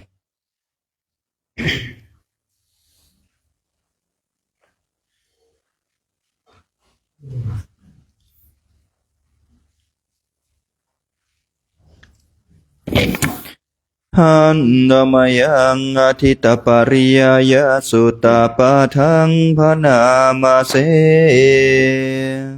เอวเมสุตังเอกังสมัยยาภะคะวะขยายังวิหารติขยาสิเสสะทิงภิกขุสหเสนาตตระโคภะคะวะภิกขุหามันเตสีข้าพระเจ้าคือพระอานนท์ได้สดับมาอย่างนี้สมัยหนึ่งพระผู้มีพระภาคเจ้าเสด็จประทับอยู่ที่ขยาสีสาประเทศใกล้แม่น้ำขยากับด้วยพระภิกษุ1,000 รูปในการนั้นแล พระผู้มีพระภาคเจ้าตรัสเตือนพระภิกษุทั้งหลายให้ตั้งใจฟังภาษิตนี้ว่าสัพพังภิกขเวอาทิตังกินจะภิกขเวสัพพังอาทิตังจะกุงภิกขเวอาทิตังรูปาอาทิตาจะกุวิญญาณังอาทิตังจะกุสัมผัสโสอาทิโตดูก่อนภิกษุทั้งหลายสิ่งทั้งปวงเป็นของร้อนดูก่อนภิกษุทั้งหลายก็อะไรเล่าชื่อว่าสิ่งทั้งปวงดูก่อนภิกษุทั้งหลายจักษุคือในตาเป็นของร้อนรูปทั้งหลายเป็นของร้อนวิญญาณอาศัยจักษุเป็นของร้อนสัมผัสอาศัยจักษุเป็นของร้อนยามปิทางจักขุสัมผัสสัพพะจยาอุปาชติเวทายตังสุขังวะทุกขังวะอาทุกขมสุขังวะตัมปิอาทิตังเกนะอาทิตังความรู้สึกอารมณ์คือเวทนาเกิดขึ้นเพราะจักษุสัมผัสเป็นปัจจัยนี้แม้อันใดเป็นสุขก็ดีทุกข์ก็ดีไม่ใช่ทุกข์ไม่ใช่สุขก็ดีแม้อันนั้นก็เป็นของร้อนร้อนด้วยอะไรมาเผาให้ร้อนอาทิตังราคะกินาโทสะกินาโมหะกินาอาทิตังชาติยาชรามรณเนนะโสเกหิปาริเทเว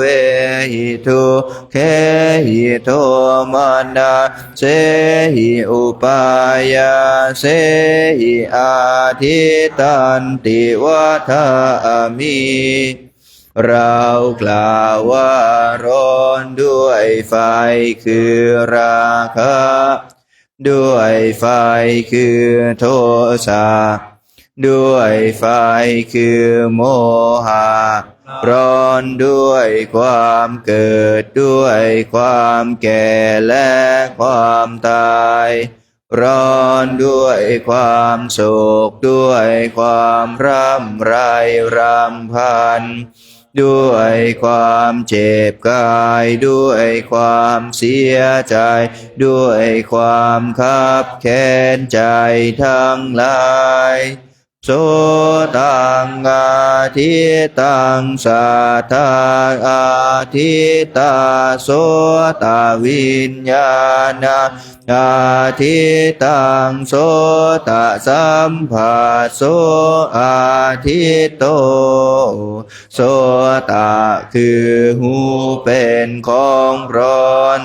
เสียงทั้งหลายเป็นของร้อนวิญญาณอาศัยโสตเป็นของร้อนสัมผัสอาศัยโสตเป็นของร้อน ยามปิทางโสตสัมภาสัพพะจยาอุปาจติเวทายตังสุขังวาทุกขังวาทุกขมาสุขังวาตัมปิอาทิตังเกนะอาทิตังความรู้สึกอารมณ์คือเวทนาเกิดขึ้นเพราะโสตสัมผัสเป็นปัจจัยนี้แม้อันใดเป็นสุขก็ดีทุกข์ก็ดีไม่ใช่ทุกข์ไม่ใช่สุขก็ดีแม้อันนั้นก็เป็นของร้อนด้วยอะไรอันอะไรมาเผาให้ร้อนอาทิตังราคะกินาโทสะกินาโมหะกินาอาทิตังชาติยาชรามรณเนนะโสเกหิปาริเทเวหิทุเกหิโทมานาเส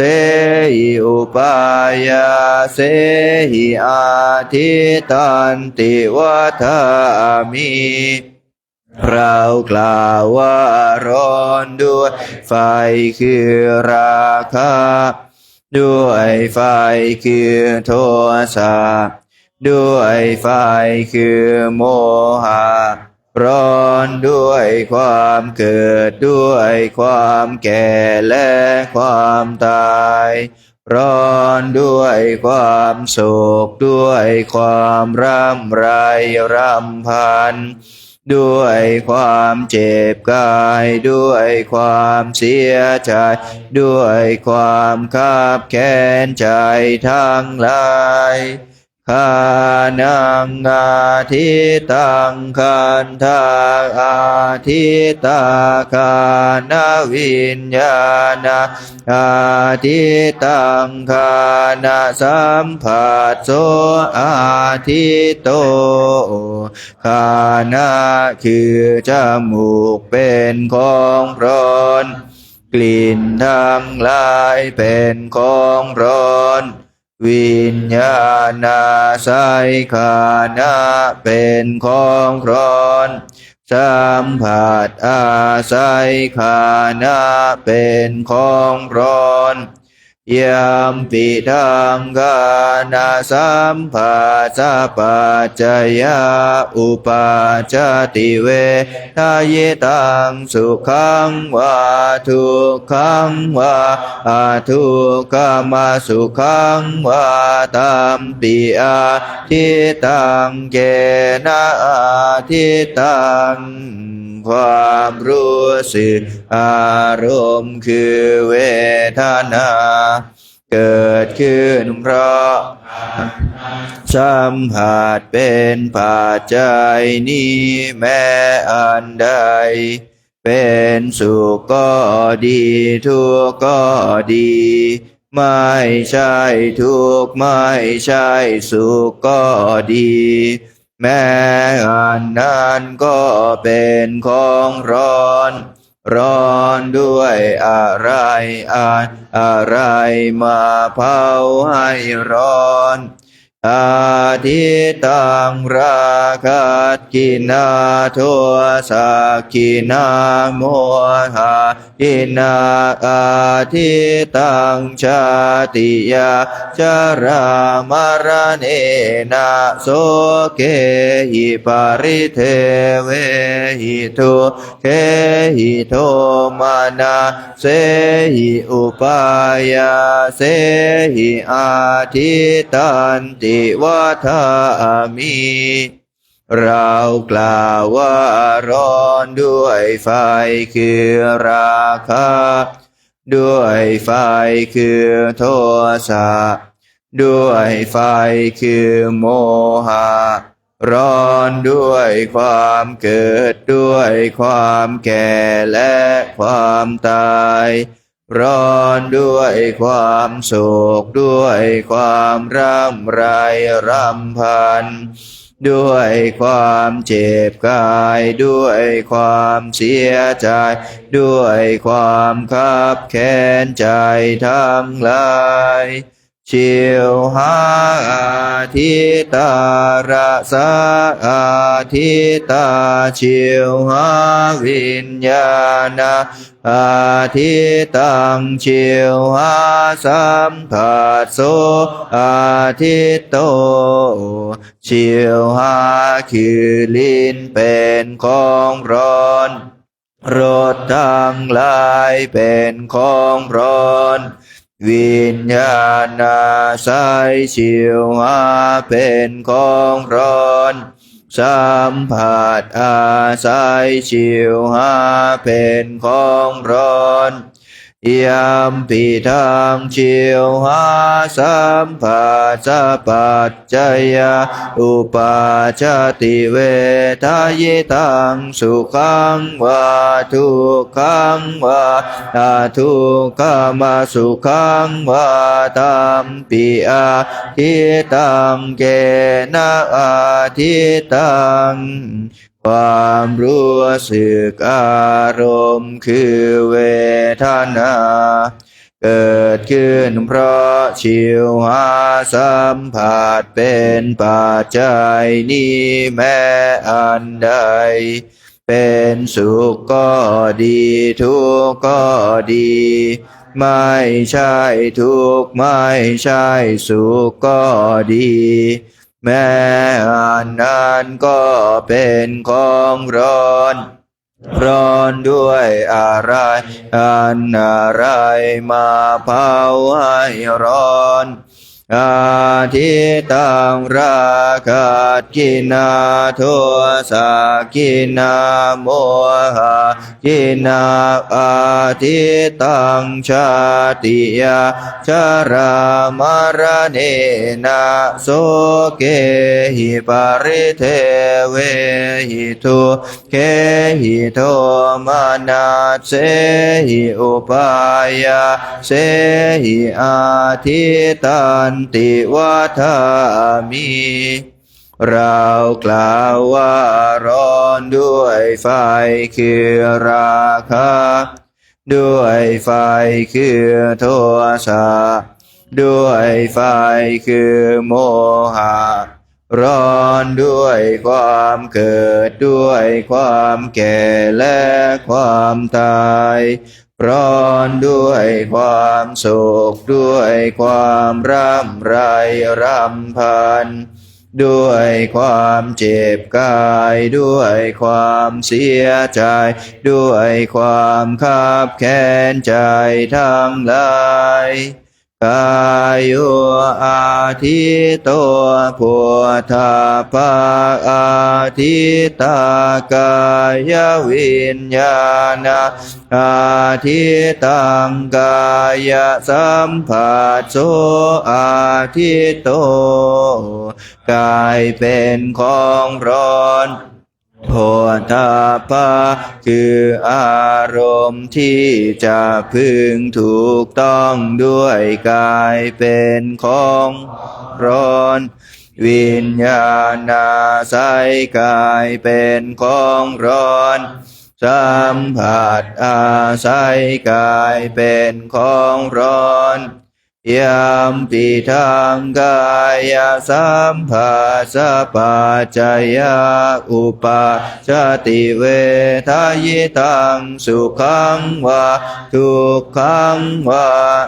ทุกขมาสุขังวาตัมติอาทิตังเกนะอาทิตังความรู้สึกอารมณ์คือเวทนาเกิดขึ้นเพราะกายสัมผัสเป็นปัจจัยนี้แม้อันใดเป็นสุขก็ดีทุกข์ก็ดีไม่ใช่ทุกข์ไม่ใช่สุขก็ดีแม้อันนั้นก็เป็นของร้อน ร้อนด้วยอะไรอันอะไรมาเผาให้ร้อนอาทิตังราคะกินาโทสะกินาโมหะกินาอาทิตังชาติยาชารามรณะนาโสเกหิปาริเทเวหิทุเกหิโทมานาเสหิอุปายาเสหิอาทิตันติวัฏามิเรากล่าวว่าร้อนด้วยไฟคือราคะด้วยไฟคือโทสะด้วยไฟคือโมหะร้อนด้วยความเกิดด้วยความแก่และความตาย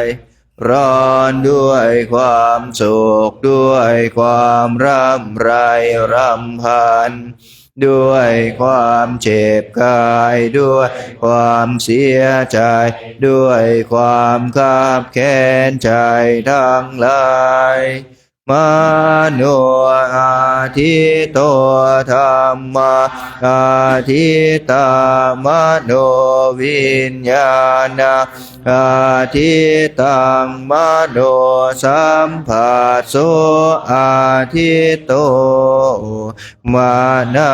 คือใจเป็นของร้อนธรรมทั้งหลายคืออารมณ์ที่เกิดกับใจเป็นของร้อนวิญญาณอาศัยมานะเป็นของร้อนสัมผัสอาศัยมานะเป็นของร้อนยามปิทางมโนสัมผัสปัจจยา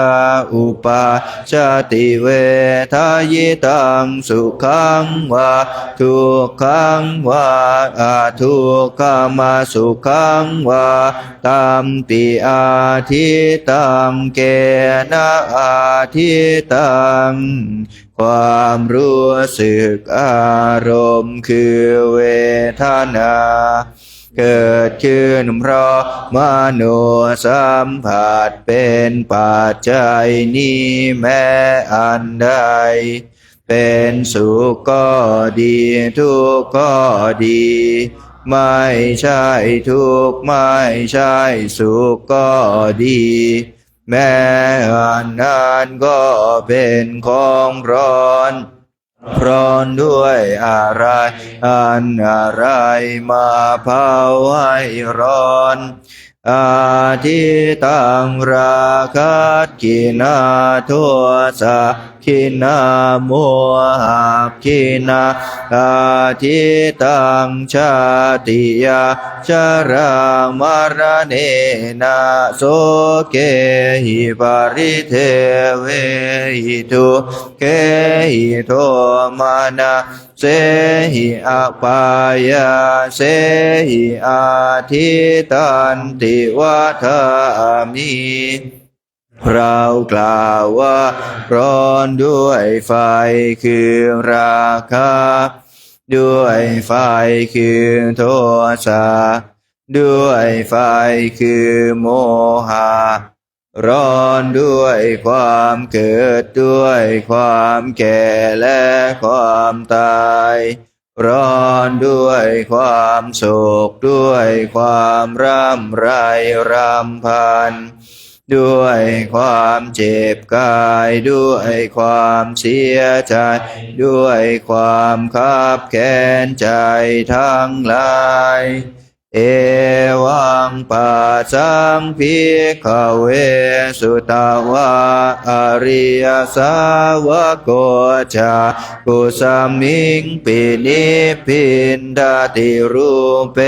สุปินิพินดาติจากุวิญญาเนปินิพินดาติจากุสัมผัสเสปินิพินดาติ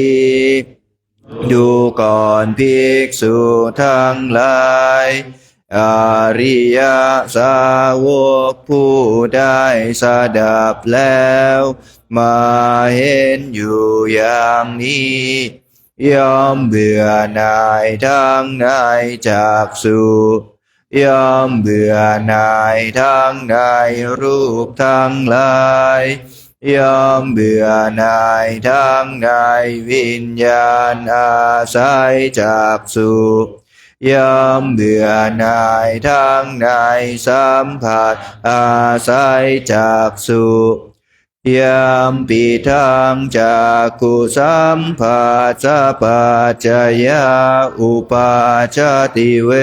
ทายตังสุขังวาทุกขังวาอาทุกขัมนาสุขังวาตัสสมิงปินิพินทาติความรู้สึกอารมณ์คือเวทนา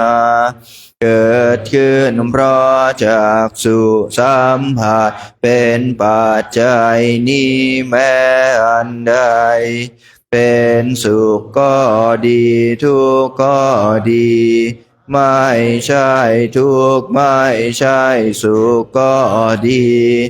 ย่อมเบื่อหน่ายทั้งใน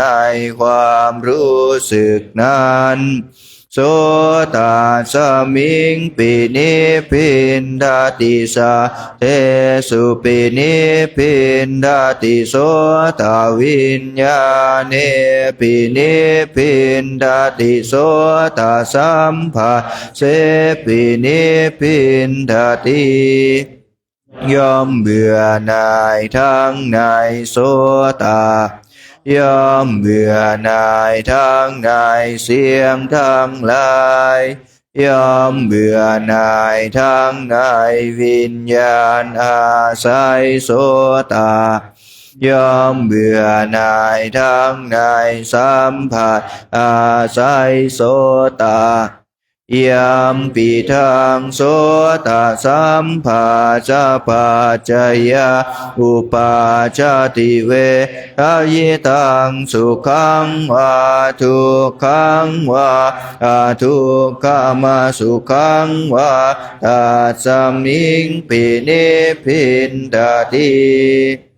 ความรู้สึกอารมณ์คือเวทนาเกิดขึ้นเพราะโสตสัมผัสเป็นปัจจัยนี้แม้อันใดเป็นสุขก็ดีทุกข์ก็ดีไม่ใช่ทุกข์ไม่ใช่สุขก็ดีย่อมเบื่อหน่ายทั้งในความรู้สึกนั้นกา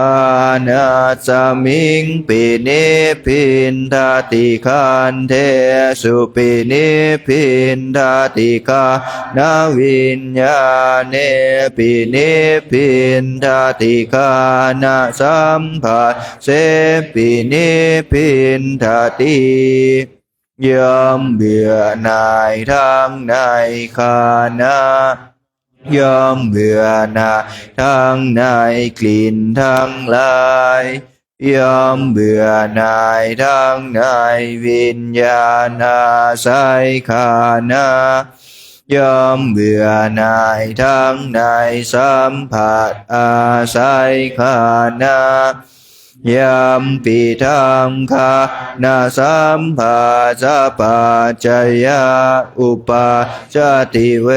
ทายตังสุขังวาทุกขังวาอาทุกขัมนาสุขังวาตัสสมิงปินิพินทาติความรู้สึกอารมณ์คือเวทนาเกิดขึ้นเพราะขานาสัมผัสเป็นปัจจัยนี้แม้อันใดเป็นสุขก็ดีทุกข์ก็ดีไม่ใช่ทุกข์ไม่ใช่สุขก็ดีย่อมเบื่อหน่ายทั้งในความรู้สึกนั้นโ ชิวหายาปินิพินทาติราเสสุปินิพินทาติชิวหาวิญญาเนปินิพินทาติชิวหาสัมภะเสปินิพินทาติย่อมเบื่อหน่ายทั้งในชิวหาย่อมเบื่อหน่ายทั้งในรสทั้งหลายย่อมเบื่อหน่ายทั้งในวิญญาณอาศัยชิวหายอมเบื่อหน่ายทั้งในสัมผัสอาศัยชิวหายามปีทางชิวหาสัมผัสจะปัจจยาอุปาจติเวทายตังสุขังวาทุกขังวาอทุกขมสุขังวาตาจามิงปินิพินทาติความรู้สึกอารมณ์คือเวทนา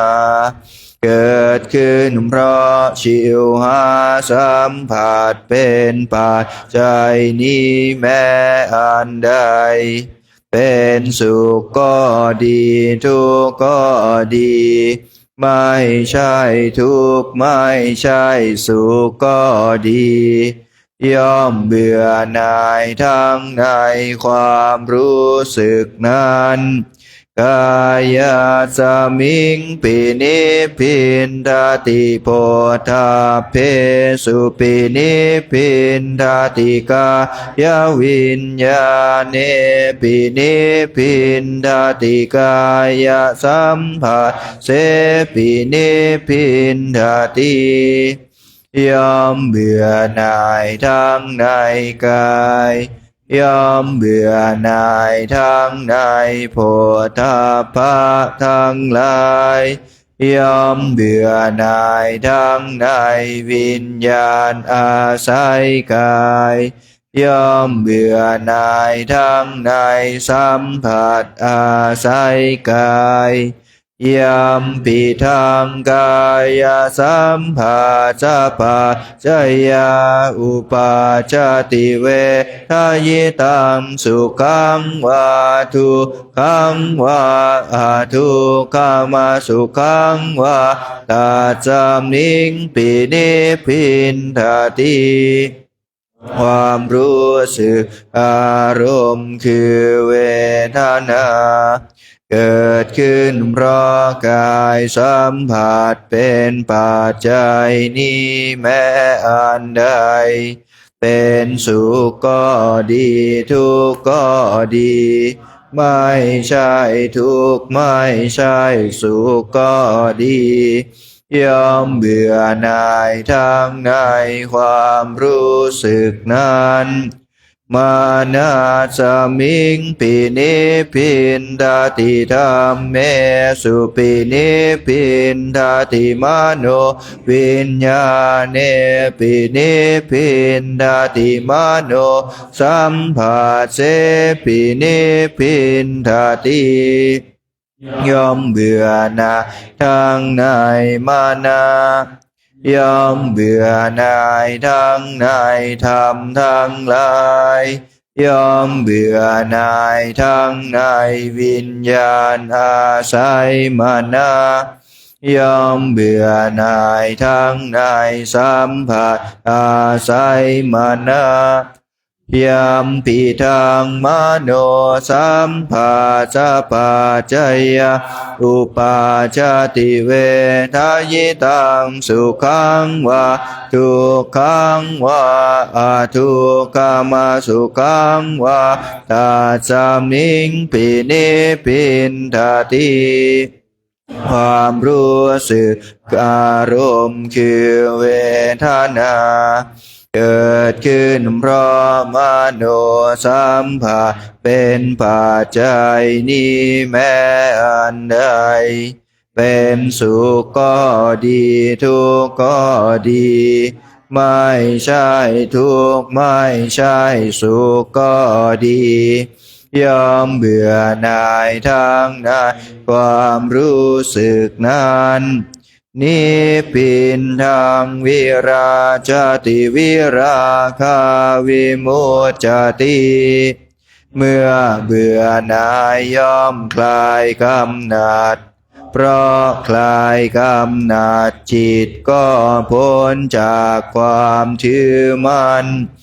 วิมุตตาสมิงวิมุตตามิติญาณโหติขีนาชาติอุสิตังพระมจาริยกตาการณียังนาปรังอิทาตายาติปัจจานาติอิติเมื่อจิตพ้นแล้ว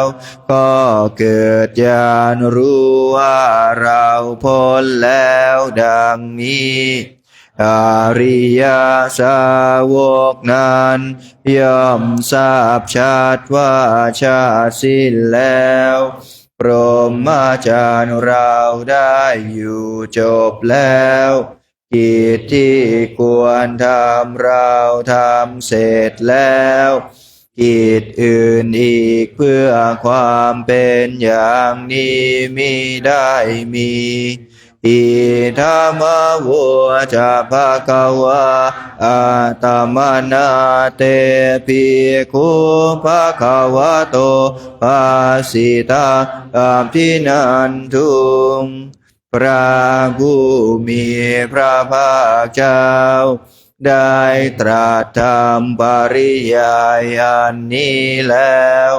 พระภิกษุทั้งหลายเหล่านั้นก็มีใจยินดีเพลินภาสิทธิ์ของพระผู้มีพระภาคเจ้าอิมาสมินจะปานาวายาการณาสมิงพันยมาเนตาสะภิกขุสหสัสสะอนุปาทายาสเวหิจิตานิวิมุตติงสุติก็แลเมื่อไวยากรณ์นี้อันพระผู้มีพระภาคเจ้าตรัสอยู่จิตของพระภิกษุพานรูปนั้นก็พ้นจากอาสวะทั้งหลายไม่ถือมั่นด้วยอุปาทานดังนี้แลเปิดย้อนกลับไปหน้า95กรวดน้ำตอนเย็นหันธรรมยังวุทิสนาทิธานาคาทาโยพนามาเสอิมินาปุญญากรรมเมนาด้วยบุญนี้อุทิศให้อุปชายากุณุตระอุปชาผู้เลิศคุณอาจาริยุปการาจาและอาจารย์ผู้เกื้อหนุนมาตาปิตาจยาตากาทั้งแม่พ่อและปวงญาติสุริโยจันทิมาราชาสุญจันและราชาคุณวันตานาราปิจาผู้ทรงคุณหรือสูงชาติพระมาราชอินทราชาพรหมาและอินทราชโลกาภาลาจเทวตาทั้งถวยเทพและโลกบาลยาโมมิตามนุษย์สาจาโยมาราชมนุษย์มิตรมัจจตาเวริกาปิจาผู้เป็นกลางผู้จองพลานสัพเพสัตตาสุขีโหนตุข ขอให้เป็นสุขสันต์ทุกทั่วหน้าอย่าทุกข์ทนปุญญานิปากตานิเมบุญพองที่ข้าทำจงช่วยอำนวยสุภาพลสุขังจติวิทังเทนตุให้สุขสามอย่างล้นขีปังบาเปทาโวมาตังให้รู้ถึงนิพพานพลันอิมินาปุญญกรรมเมนาด้วยบุญนี้ที่เราทำอิมินาอุทิเสนาจาและอุทิศให้ปวงสัตว์ขีปังอังสุลเพเจวาเราพลานได้ซึ่งการตัดทานหุปาทานาเชทานังตัวทานหาอุปาทานเยสันตาเดหินาธรรมาสิ่งชั่วในดวงใจยาวานิพานาโตมะมังกว่าเราจะถึงนิพพานนาจันตุสาพาทาเยวามาลายสิ้นจากสันดานยะถาชาโตภาเวภาเวทุกภพที่เราเกิดอุชุจิตังสติปัญญามีจิตตรงและสติทั้งปัญญาอันประเสริฐสัลเลโควิริยัมนินา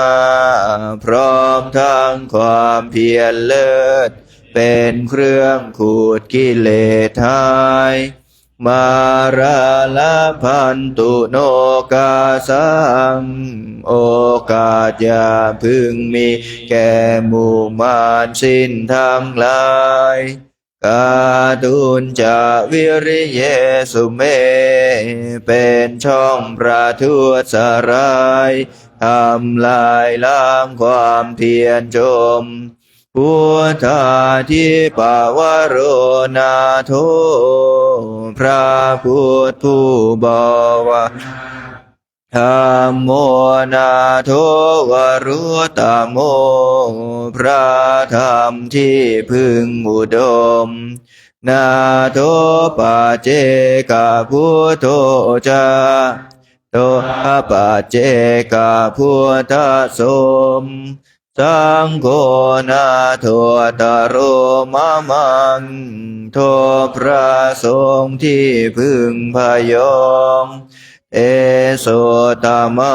นุภาเวนะด้วยอานุภาพนั้นมารุกาสังละพันตุมาของหมู่มารอย่าได้ช่องทัสสะปุญญานุภาเวนะด้วยเดชบุญทั้ง10ปองมาโรกาสังละพันตุมา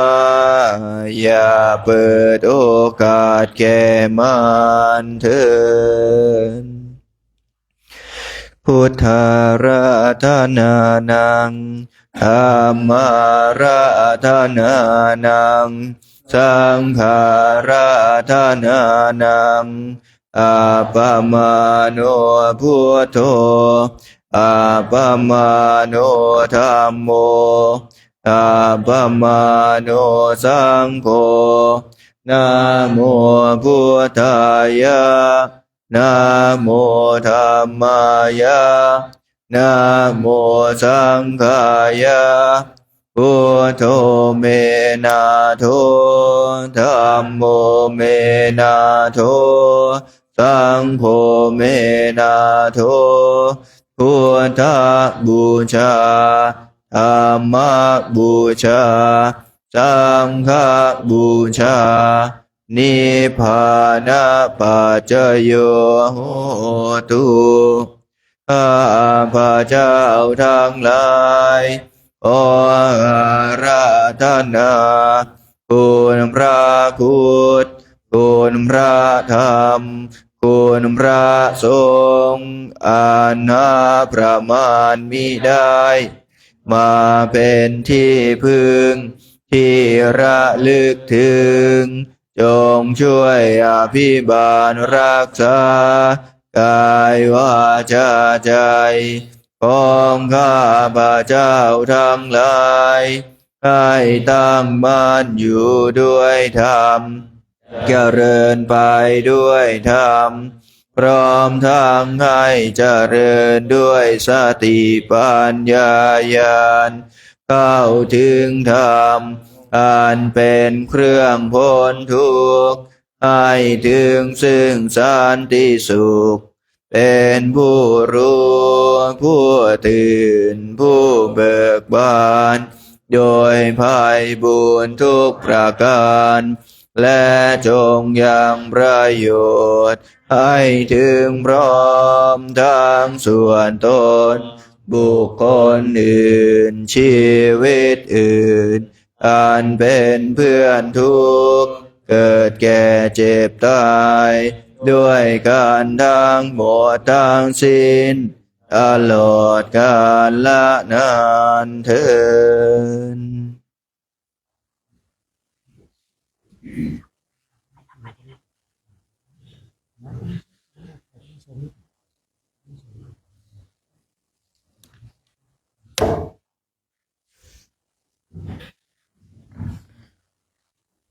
เดี๋ยวพระภิกษุสงฆ์กราบทำความเคารพพระเดชพระคุณหลวงพ่อก่อนเนาะก่อนที่เราจะได้นั่งกรรมฐานเนาะ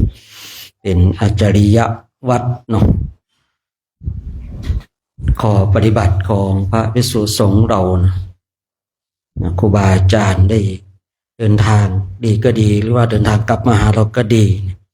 เป็นอาจาริยวัดอย่างหนึ่งที่เราจะต้องความเคารพนะครับผมก่อนที่เราจะได้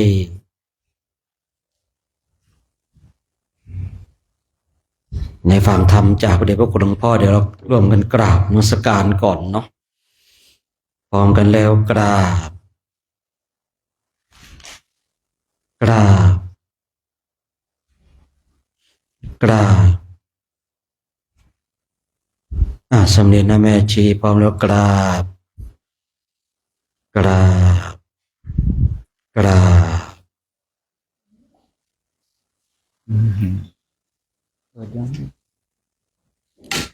โอเคได้แล้ว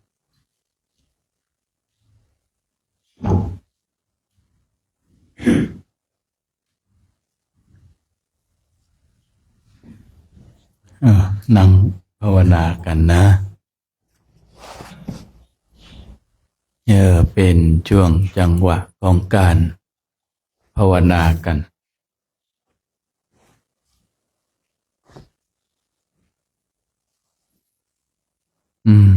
วันนี้เห็นพระคุณเจ้า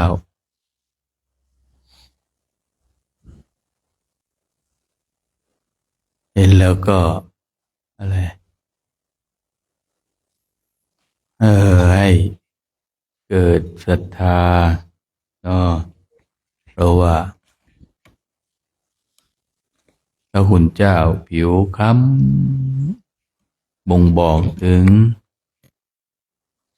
บำเพ็ญตบะได้บำเพ็ญตบะกันแต่รู้จักการ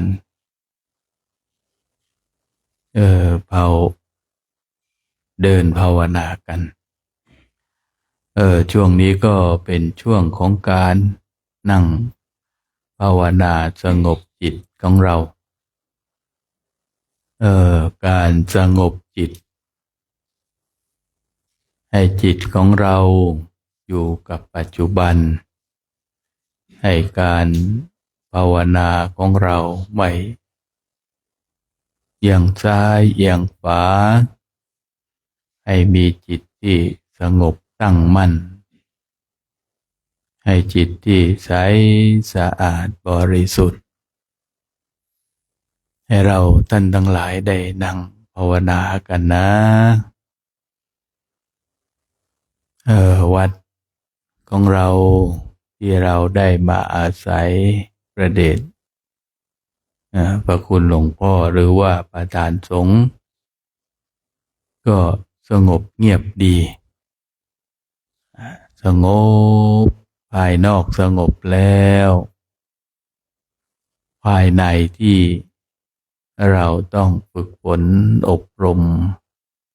ให้เกิดความสงบความร่มเย็นการที่เราต้องพยายามฝึกจิตของเราให้สงบเพราะว่า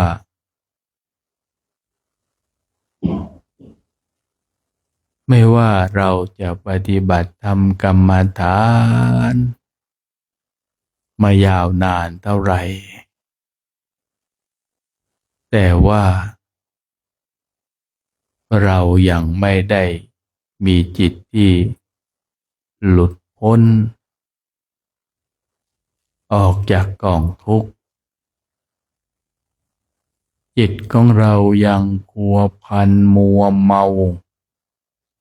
ลุ่มหลงอยู่กับอารมณ์ของเราที่เราได้สัมผัสกันทุกวันสิ่งที่เราได้สัมผัสแรกตื่นขึ้นมาทางตาทางหูได้ยินก่อนแล้วสัมผัสแรกในกิจกรรมของเราก็คือระฆังสัมผัสที่สองก็คือตาอันนี้เป็นการสัมผัสที่เราต้องสัมผัสรู้ทุกข์บ้างสุขบ้างบางท่านอาจได้ยินระฆังตอนตี 3:30มีความสุขดีใจว่าเราจะได้สวดมนต์ไหว้พระเจริญธรรมกรรมฐานภาวนาบางท่านอาจจะขาดสติขนาดนั้นระฆังดังอีกแล้วเรายังนอนไม่อิ่มเลยเราก็อาจจะขาดสติไปนะแต่ว่าโดยหน้าที่ที่เรามาปฏิบัติเพื่อถวายเป็นพุทธบูชาหรือว่าเรามาปฏิบัติด้วยจิตอันตรงแนวที่จะไปเดินถวายเป็นพุทธบูชาในสังเวสีสถานและสถานที่พุทธสถานสำคัญคือในสถานที่ของพระพุทธเจ้าของเราอย่างเช่นวัดเวรุวันดอยคิชกูฏถ้ำสุกระขาตาที่ภาษารีบุตรท่านได้บรรลุธรรมพอเรานึกแล้วก็เกิดพลังขึ้นมาต่อสู้ต่อแล้วก็รีบล้างหน้าล้างตาดีใจขึ้นมามีความสุขขึ้นมาอันนี้ยกตัวอย่างว่า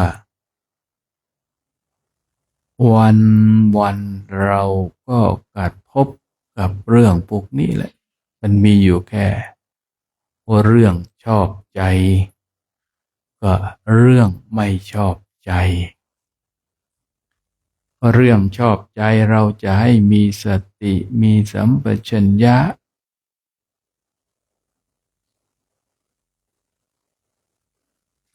ถ้าชอบใจอยู่นานเราก็ตัดออกไปอยู่กับปัจจุบันไม่ชอบใจนี่ต้องรีบเพราะว่าจิตมันขุ่นจิตมันมัวนี่ต้องรีบเอาออกเลยถ้าระลึกได้เมื่อไหร่แล้วจิตคุณมัวนี่เอาออกไม่ได้ยาก ให้เรามีสติสัมปชัญญะตื่นรู้หรือบางท่านอาจจะบอกโอ้ยง่ายนิดเดียวเพียงแต่เริ่มต้นหายใจเข้ายาวออกยาวดึงช้าๆนะแล้วก็สบายเนี่ยความไม่ดีในจิตของเราก็หายไปแล้วเหมือนกับว่าความไม่ดีทางจิตก็หายไปเนี่ยนะหายไปแล้วมันไม่ยากแต่การตอนปัจจุบันขณะนั่งภาวนาเราท่านทั้งหลายนี่ก็ต้องดีเราก็ไม่เอาไม่ดีเราก็ไม่เอาเพราะว่าต้องนั่งให้เกิดอยู่กับปัจจุบันอยู่กับปัจจุบันลมหายใจเข้าลมหายใจออกหรือพระคุณเจ้าถนัดด้านใดที่ภาวนาไปแล้วมันสงบมาใช้ได้ความสงบในเบื้องต้นมันเป็นเรื่องจะใช้วิธีการยังไงก็ได้ที่เราจะทำให้จิตของเรารวมสงบในเริ่มต้นในเริ่มต้นเราจะใช้องค์บริกรรมภาวนายังไงก็ได้ในส่วนของอานาปานสติหลวงปู่ครูบาวัดพระบาทตากผ้าลำพูนเนี่ยท่านบอกอันยังก็ได้ก็ให้จิตเอาพอใจอยู่นะกับสิ่งนั้นๆองค์บริกรรมก็คือเหมือนกับว่าเป็นเครื่องคอยกระตุ้นเตือ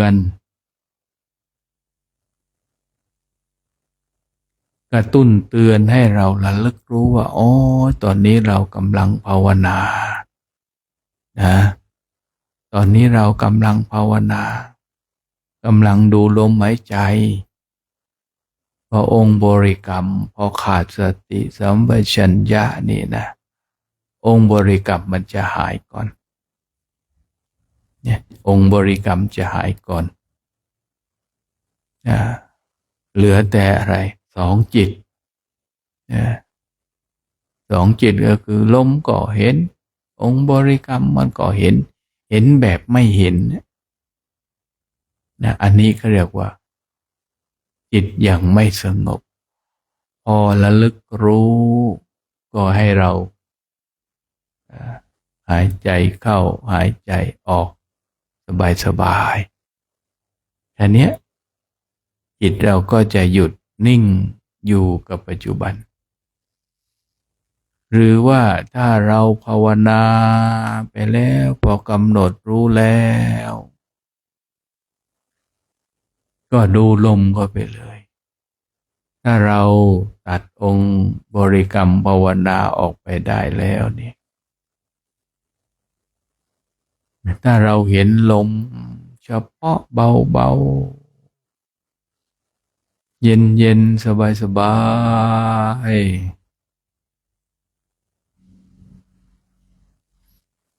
ให้เรากำหนดรู้มันให้เรากำหนดรู้ดูอยู่ดูลมอยู่ถ้าจิตของเราสงบนี่ภาวนาไปยิ่งภาวนายิ่งสงบยิ่งภาวนายิ่งสงบมันจะเบาลงไปเรื่อยๆเบาลงไปเรื่อยๆแล้วก็ไม่มีลมไม่มีแต่จิตของเราลมเนี่ยไม่มีหมดมีแต่จิตเห็นจิตรู้ตื่นเย็นสบาย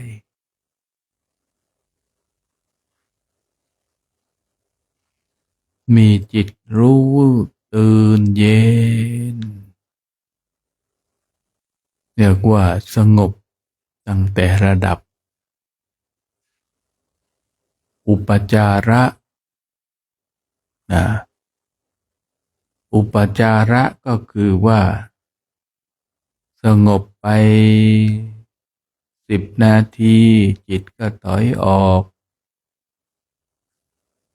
สงบไป15 นาที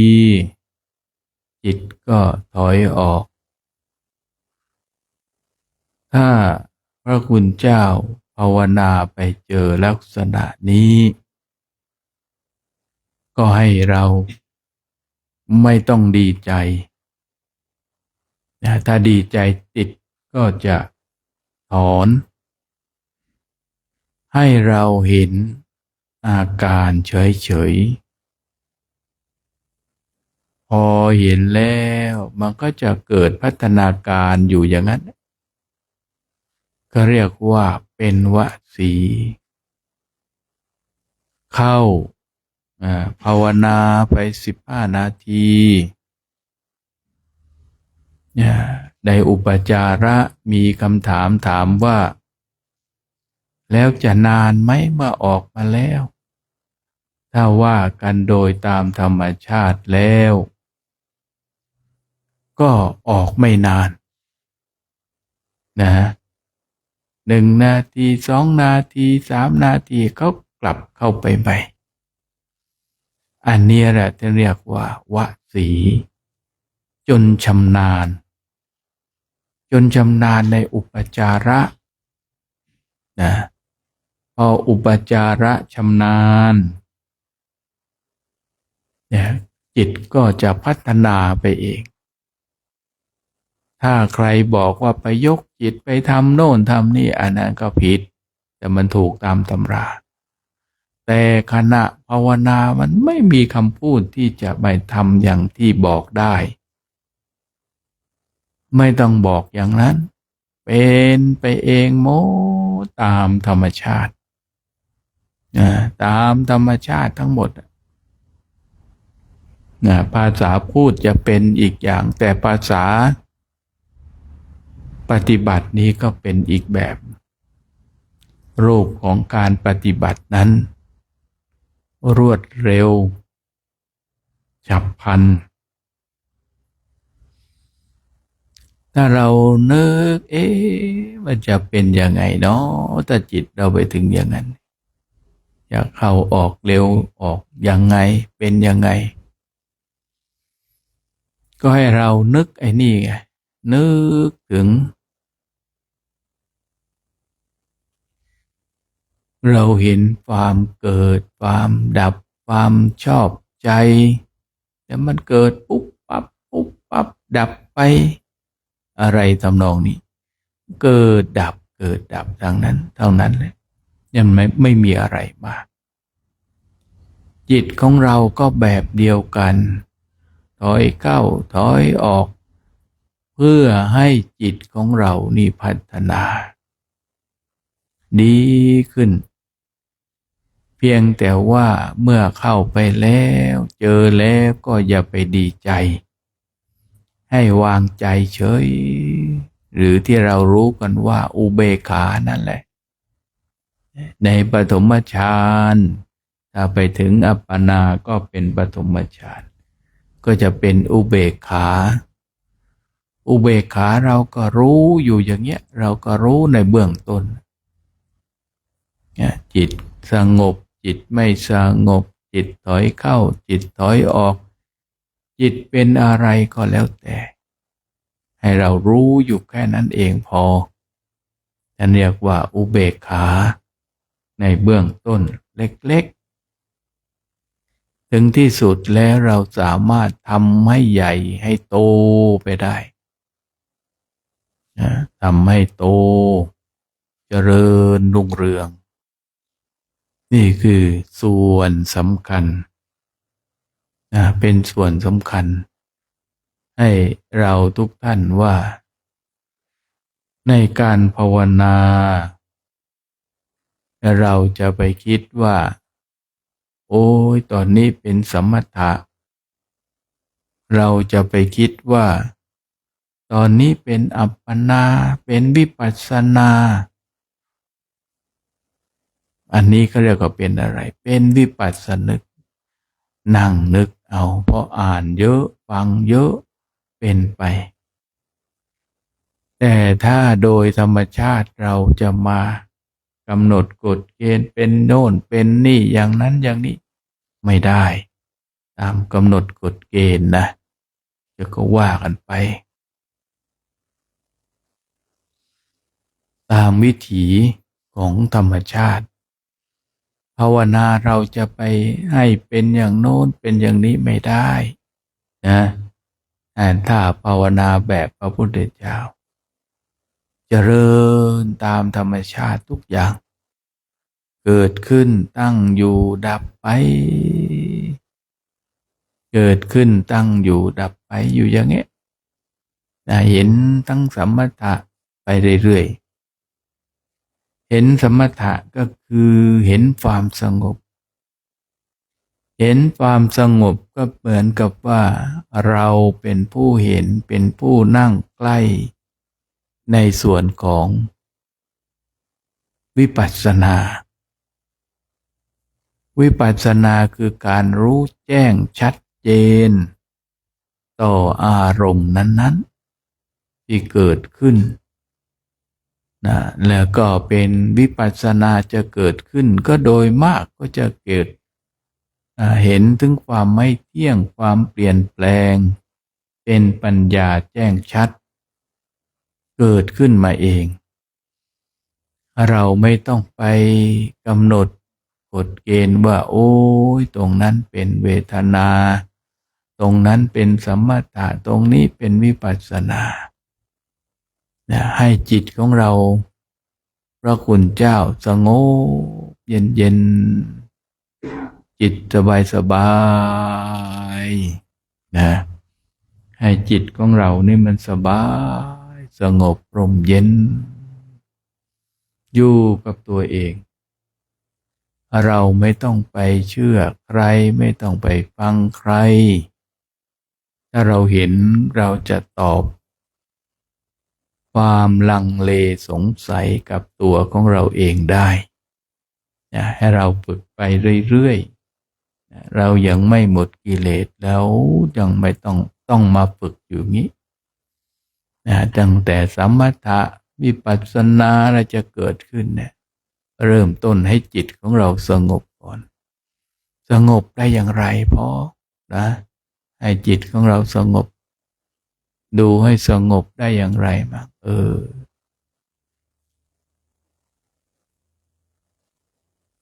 ให้เราท่านทั้งหลายได้นั่งได้ภาวนากันอีกสักระยะหนึ่งนะดูลมให้ใจเข้าลมให้ใจออกสบายๆไม่ต้องไปเก่งลมไม่ต้องไปอะไรสักอย่างดูอยู่อย่างนั้นรู้อยู่อย่างนั้นดูก็คือรู้ลมมากระทบรู้ลมออกนะหรือว่าหายใจเข้านะหายใจออกโม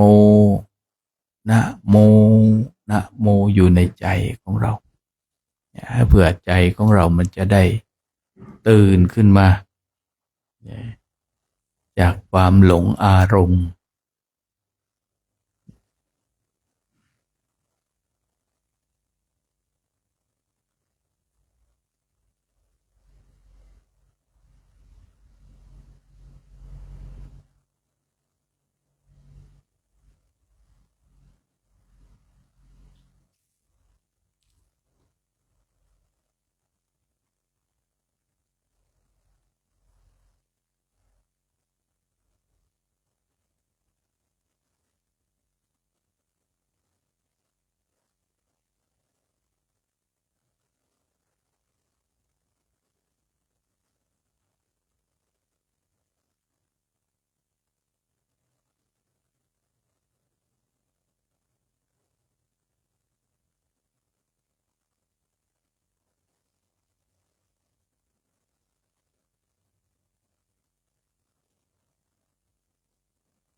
การภาวนาของเราในค่ำคืนนี้ก็สมควรแก่เวลานะให้เราท่านทั้งหลายทำความรู้สึกตัวทั่วพร้อม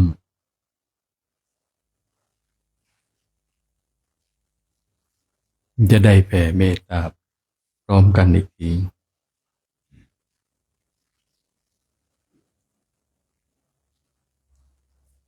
สัพพิสัตตาอา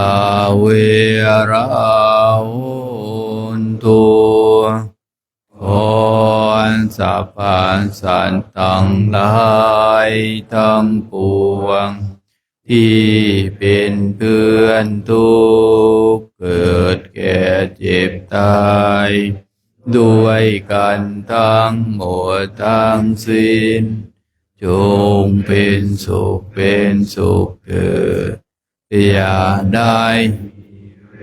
ต่อกันและกันเลยอาภัยยาปัจจาหุนตุจงเป็นสุขเถิดอย่าได้เบียดเบียนซึ่งกันและกันเลยอานิคาหุนตุจงเป็นสุขเถิดอย่าได้ทุกข์กายทุกข์ใจเลยสุขีอัตตานังปริหารันตุจงมีแต่ความสุขกายสุขใจรักษาตนให้รอดพ้นเวรภัยอันตรายทั้งปวงจงทุกข์ทั่วหน้าเถิดกาตังปุญญาบาลังไมสัพเพภาคีภาวันตุเตขอสัพพสัตว์ทั้งหลายทั้งปวงเหล่านั้นจงเป็นผู้มีส่วนได้เสวยผลบุญที่ข้าพระเจ้าทั้งหลายได้บำเพ็ญแล้วนี้เถิดสาธุวันนี้มีน้ำกันหน้าก่อน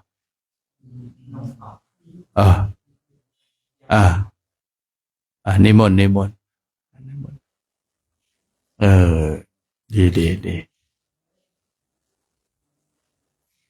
ให้สามเณรได้บำเพ็ญบารมี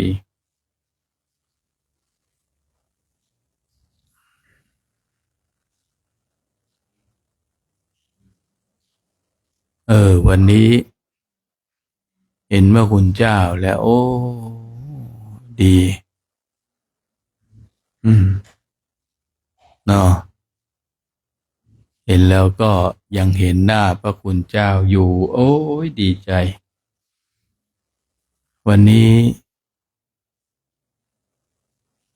ได้ยินข่าวว่าอากาศมันจะหนาวเนาะมันก็หนาวไม่มากมันไม่เกินเราอยู่แถบลำปางที่เราเดินมาตรงนั้นนะก็เลยแบบอยู่กับพระคุณเจ้าดีกว่านะไปกิจนิมนต์มาแล้วก็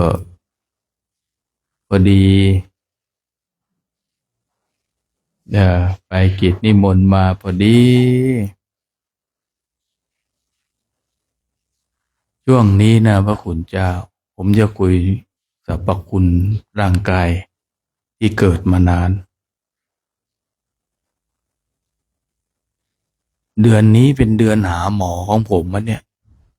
ที่ผมอยู่พระคุณเจ้าไม่ได้เดี๋ยววันที่14ก็ไปหาหมอตาต้องไปถามเขาหน่อยว่ามันเป็นอะไรถามแล้วเขาก็ตอบไปลืมนะไป ฉีดยาตานะพระคุณเจ้าแหมเล่นหนักเลย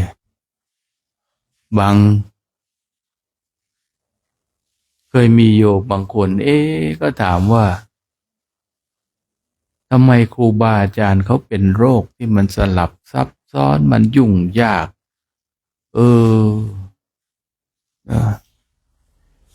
ก็เป็นธรรมดาฮะถุงเท้าลาวเขาเรียกอะไรถุงอะไรถุงตีนปะเฮ้ยลาวไม่รู้ไงอันเนี้ยว่าทั้งภาษาฮะอะไรว่าลืมภาษาลาวถุงตีนเหมือนกันทางเหนือเขาเรียกถุงตีนภาษาเดียวกันเผ่าเดียวกันโยมอะไรอ่ะร้านขนมร้านครัวเชียงใหม่ โอ้สาธุสาธุร้านขนองเนาะอะไรพระสงฆ์แด่พระสงฆ์ร้านขนองการครัวอนุโมทนากโยมเนอะ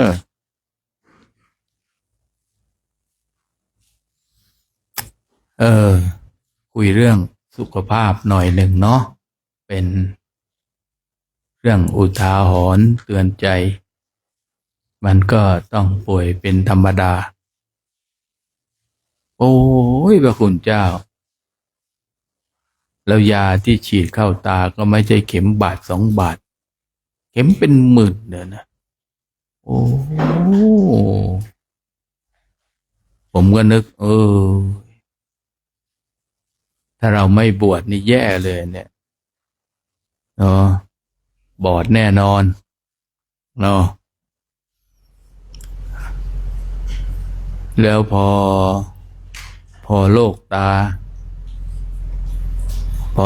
าจบใช่ไหมก็ฟันมาคู่กันเลยเนาะไปทำฟันหมอฟันเขานัดขอเลื่อนก่อนพอหมอฟันนัดเสร็จแล้วเว้นอีก4 วัน 5 วันหมอประจำเดือนประจำ3 เดือน 4 เดือนหมอเบาหวานตอนนี้กำลังรวยโรคเนาะหมอเบาหวาน4 เดือนมั้ง4 เดือนนัดครั้งไปเจอหมอก็พอพระคุณเจ้าเดินไปใกล้ๆถึงที่แล้วก็มีโอกาสก็จะเวียนมาเยี่ยมเยียนมาภาวนาด้วยเนาะจะเป็นส่วนของความเป็นสมณะความเป็นสักยะบุตรตราบใดที่เรายังไม่หมดทุกข์อย่าไปนิ่งนอนใจบวชนานก็บอกว่าบวชนานแล้วเป็นไงมึงกิเลสหมดยังไม่บอกเนาะหมดหรือไม่หมดก็ทำใจได้อยู่ถึงขนาดนี้ก็ให้เรานี่ได้ระลึกว่าเราจะต้องปฏิบัติตาม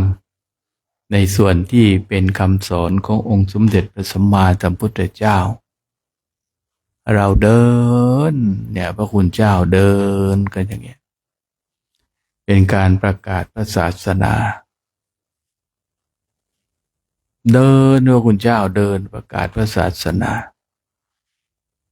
เราไม่ได้ไปบอกว่าประกาศว่าโอ้ยตอนนี้นะพระนี่เอาอะไรนะไม้รถแห่แล้วก็นำหน้าเดินไปถึงจุดโน้นจุดนี้เราไม่ต้องแห่ไปประกาศอะไรถึงขนาดนั้น นาดเราเดินไปอย่างเงี้ยถือว่าดี เราได้สติได้ปัญญา ความอดทนนี่พระคุณเจ้าไม่ต้องบอกว่าได้หรือไม่ได้ ได้อยู่แล้ว แล้วธรรมะเราก็ได้รู้จักคำว่าอดทนมันเป็นยังไงอดทนอดกั้นทนศึกษากันศึกษาเรื่องของความอดทนอดทนเราบ่นในใจไหมพอจะบ่นในใจเราก็แผ่เมตตาให้ตนเองแผ่เมตตาให้ตนเองนะสมมติเราชื่ออะไรก็ใส่ชื่อว่าเอ้ยพูดกับตนเองดีๆนะเพราะว่าเอ้ยสมมติว่าเราชื่อตุสมชายตุสมชายเอ้ยเนาะอย่าไปท้อแท้ท้อถอยเลย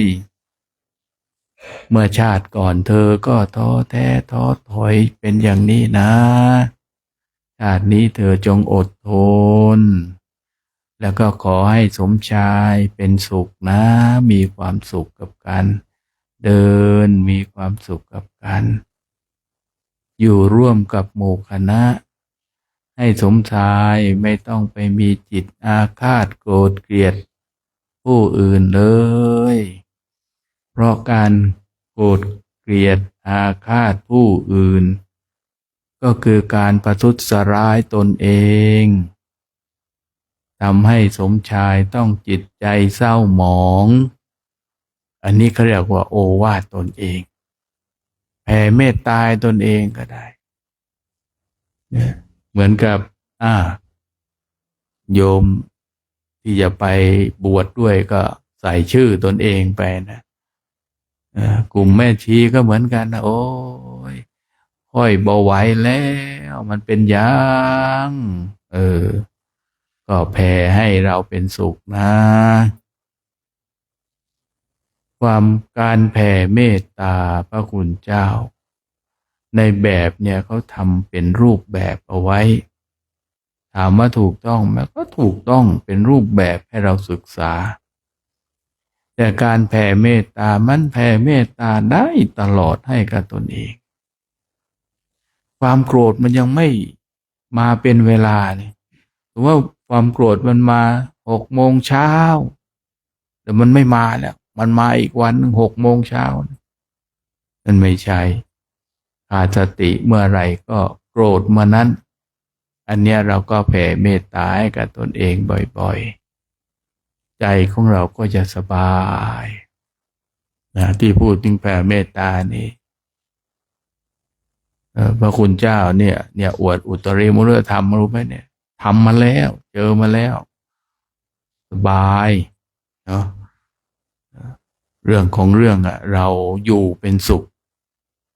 อานิสงส์ของแผ่เมตตาพระคุณเจ้าถ้าไม่ต้องการเป็นหนี้ของญาติโยมที่เขาใส่บาตรเราก็แผ่เมตตาของเราเรื่อยๆบ่อยๆแล้วความโกรธเนี่ยมันลดมันหายมันเหลือแต่จิตใจที่สงบนะจิตใจสงบดีทำไมบุคคลที่บำเพ็ญเมตตาบารมีจึงถ้าบรรลุธรรมเนี่ยมีอยู่แค่2 ขั้นขั้นต่ำคือพระอนาคามีขั้นสูงก็คือพระอรหันต์ถ้าไม่ได้บรรลุก็ไปเกิดเป็นพรหมนะเพราะเมื่อเกิดเป็นพรหมเพราะในใจมีพรหมวิหาร4เนี่ยเกิดเป็นพรหมแต่บางคนก็บอกโอ้ยเกิดเป็นพรหมจะไปนอนยังไงไอ้นี่คนก็คิดเอาเขาอุปมาเอาพรหมเขาไม่นอนเขาก็นั่งมีความสุขกับเมตตาฌาน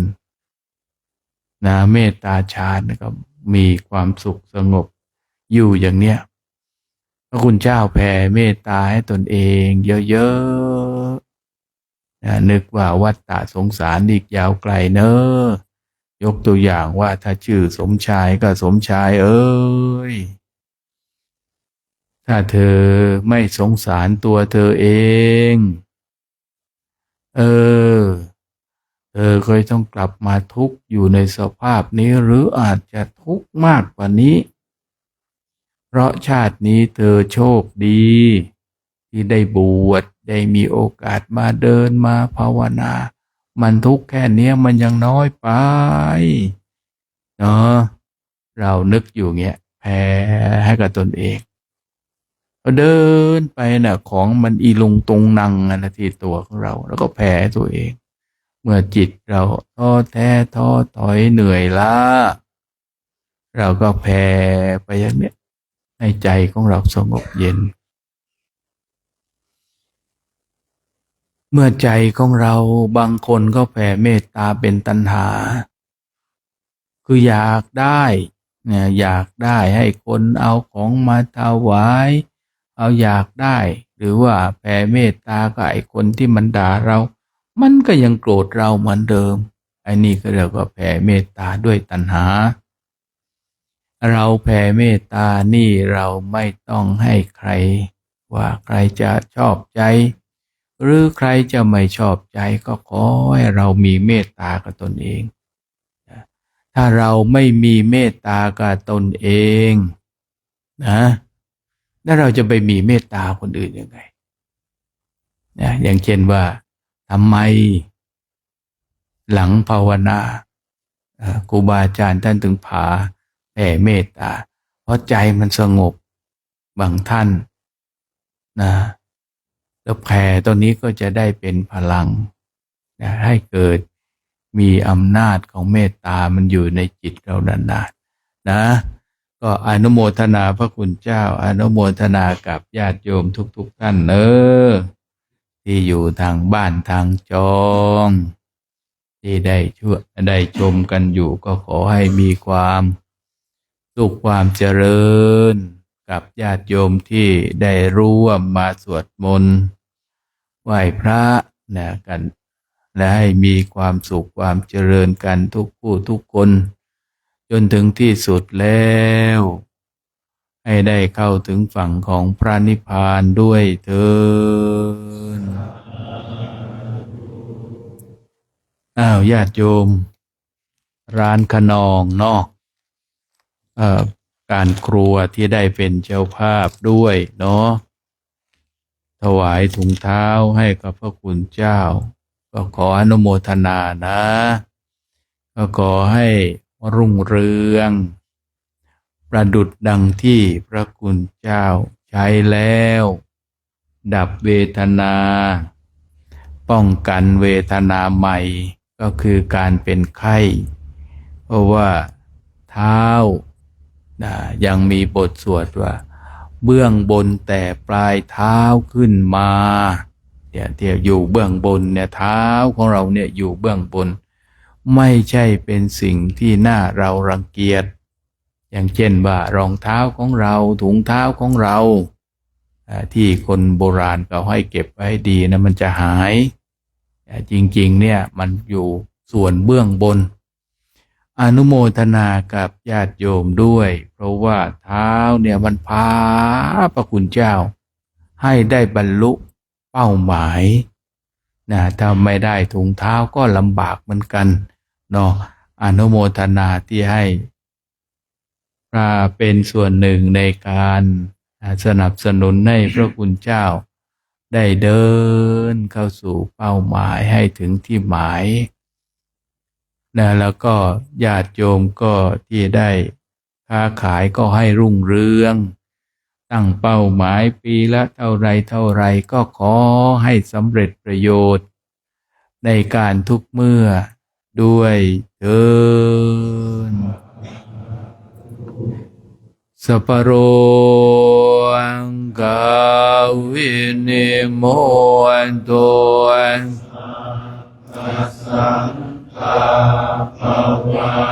จิตโตสัมภเวรามาติกันนิพุตโตจตุวังภวสัพพิติโยฉันตุสัพพะโรโควินาศ สันตุมันเตภวันวันตารายสุขีทีขายยุโกภวะอภิชนะสิลิสานิพุทธ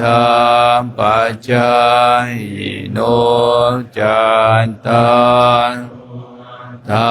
รมาวันทันติอายุวันโน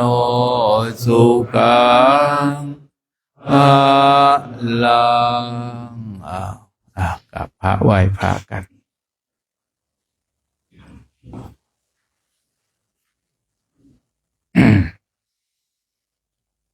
อรหังสัมมาสัมพุทโธภะคะวะพุทธังภะคะวันตังอภิวาเทมิสวากขาโตภะคะวะโตธัมโมธัมมังนามัสสามิสุปฏิปันโนภะคะวะโตสาวกสังโฆสังฆังนามามิมันตังปิตุปุนังอังวันตามิรูอุปัชฌาย์อาจาริยะปุนังอังวันตาคณะพระสงฆ์กราบพระเดชพระคุณหลวงพ่อพร้อมกันพร้อมกันแล้วกราบกราบกรา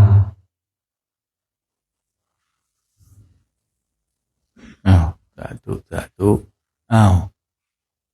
เนนแม่ชีญาติโยมกับพระพร้อมกันกราบกราบกราบสาธุสาธุถุงเท้านี่เดี๋ยวไปเอาไว้ที่รถ6 ล้อนะพระคุณเจ้านิมนต์เนอะใครไม่มีถุงเท้าหรือว่ามันมีน้อยมันคู่เดียวมันบางไปเอาไว้สัก2 คู่เก็บไปถึงอินเดียเนี่ยไอ้นี่มันหนาวเริ่มต้นนะมันหนาวเรียกหนาวเด็กๆเดี๋ยวไปอินเดียเป็นหนาวผู้ใหญ่เดี๋ยวนี้ก็คุณเจ้าก็เอาไปนะดูบริเกียมเหมือนเราเตรียมบริขารด้วยเนาะนิมนต์เนอะนิมนต์มีอะไรไหมนิมนต์นะนิมนต์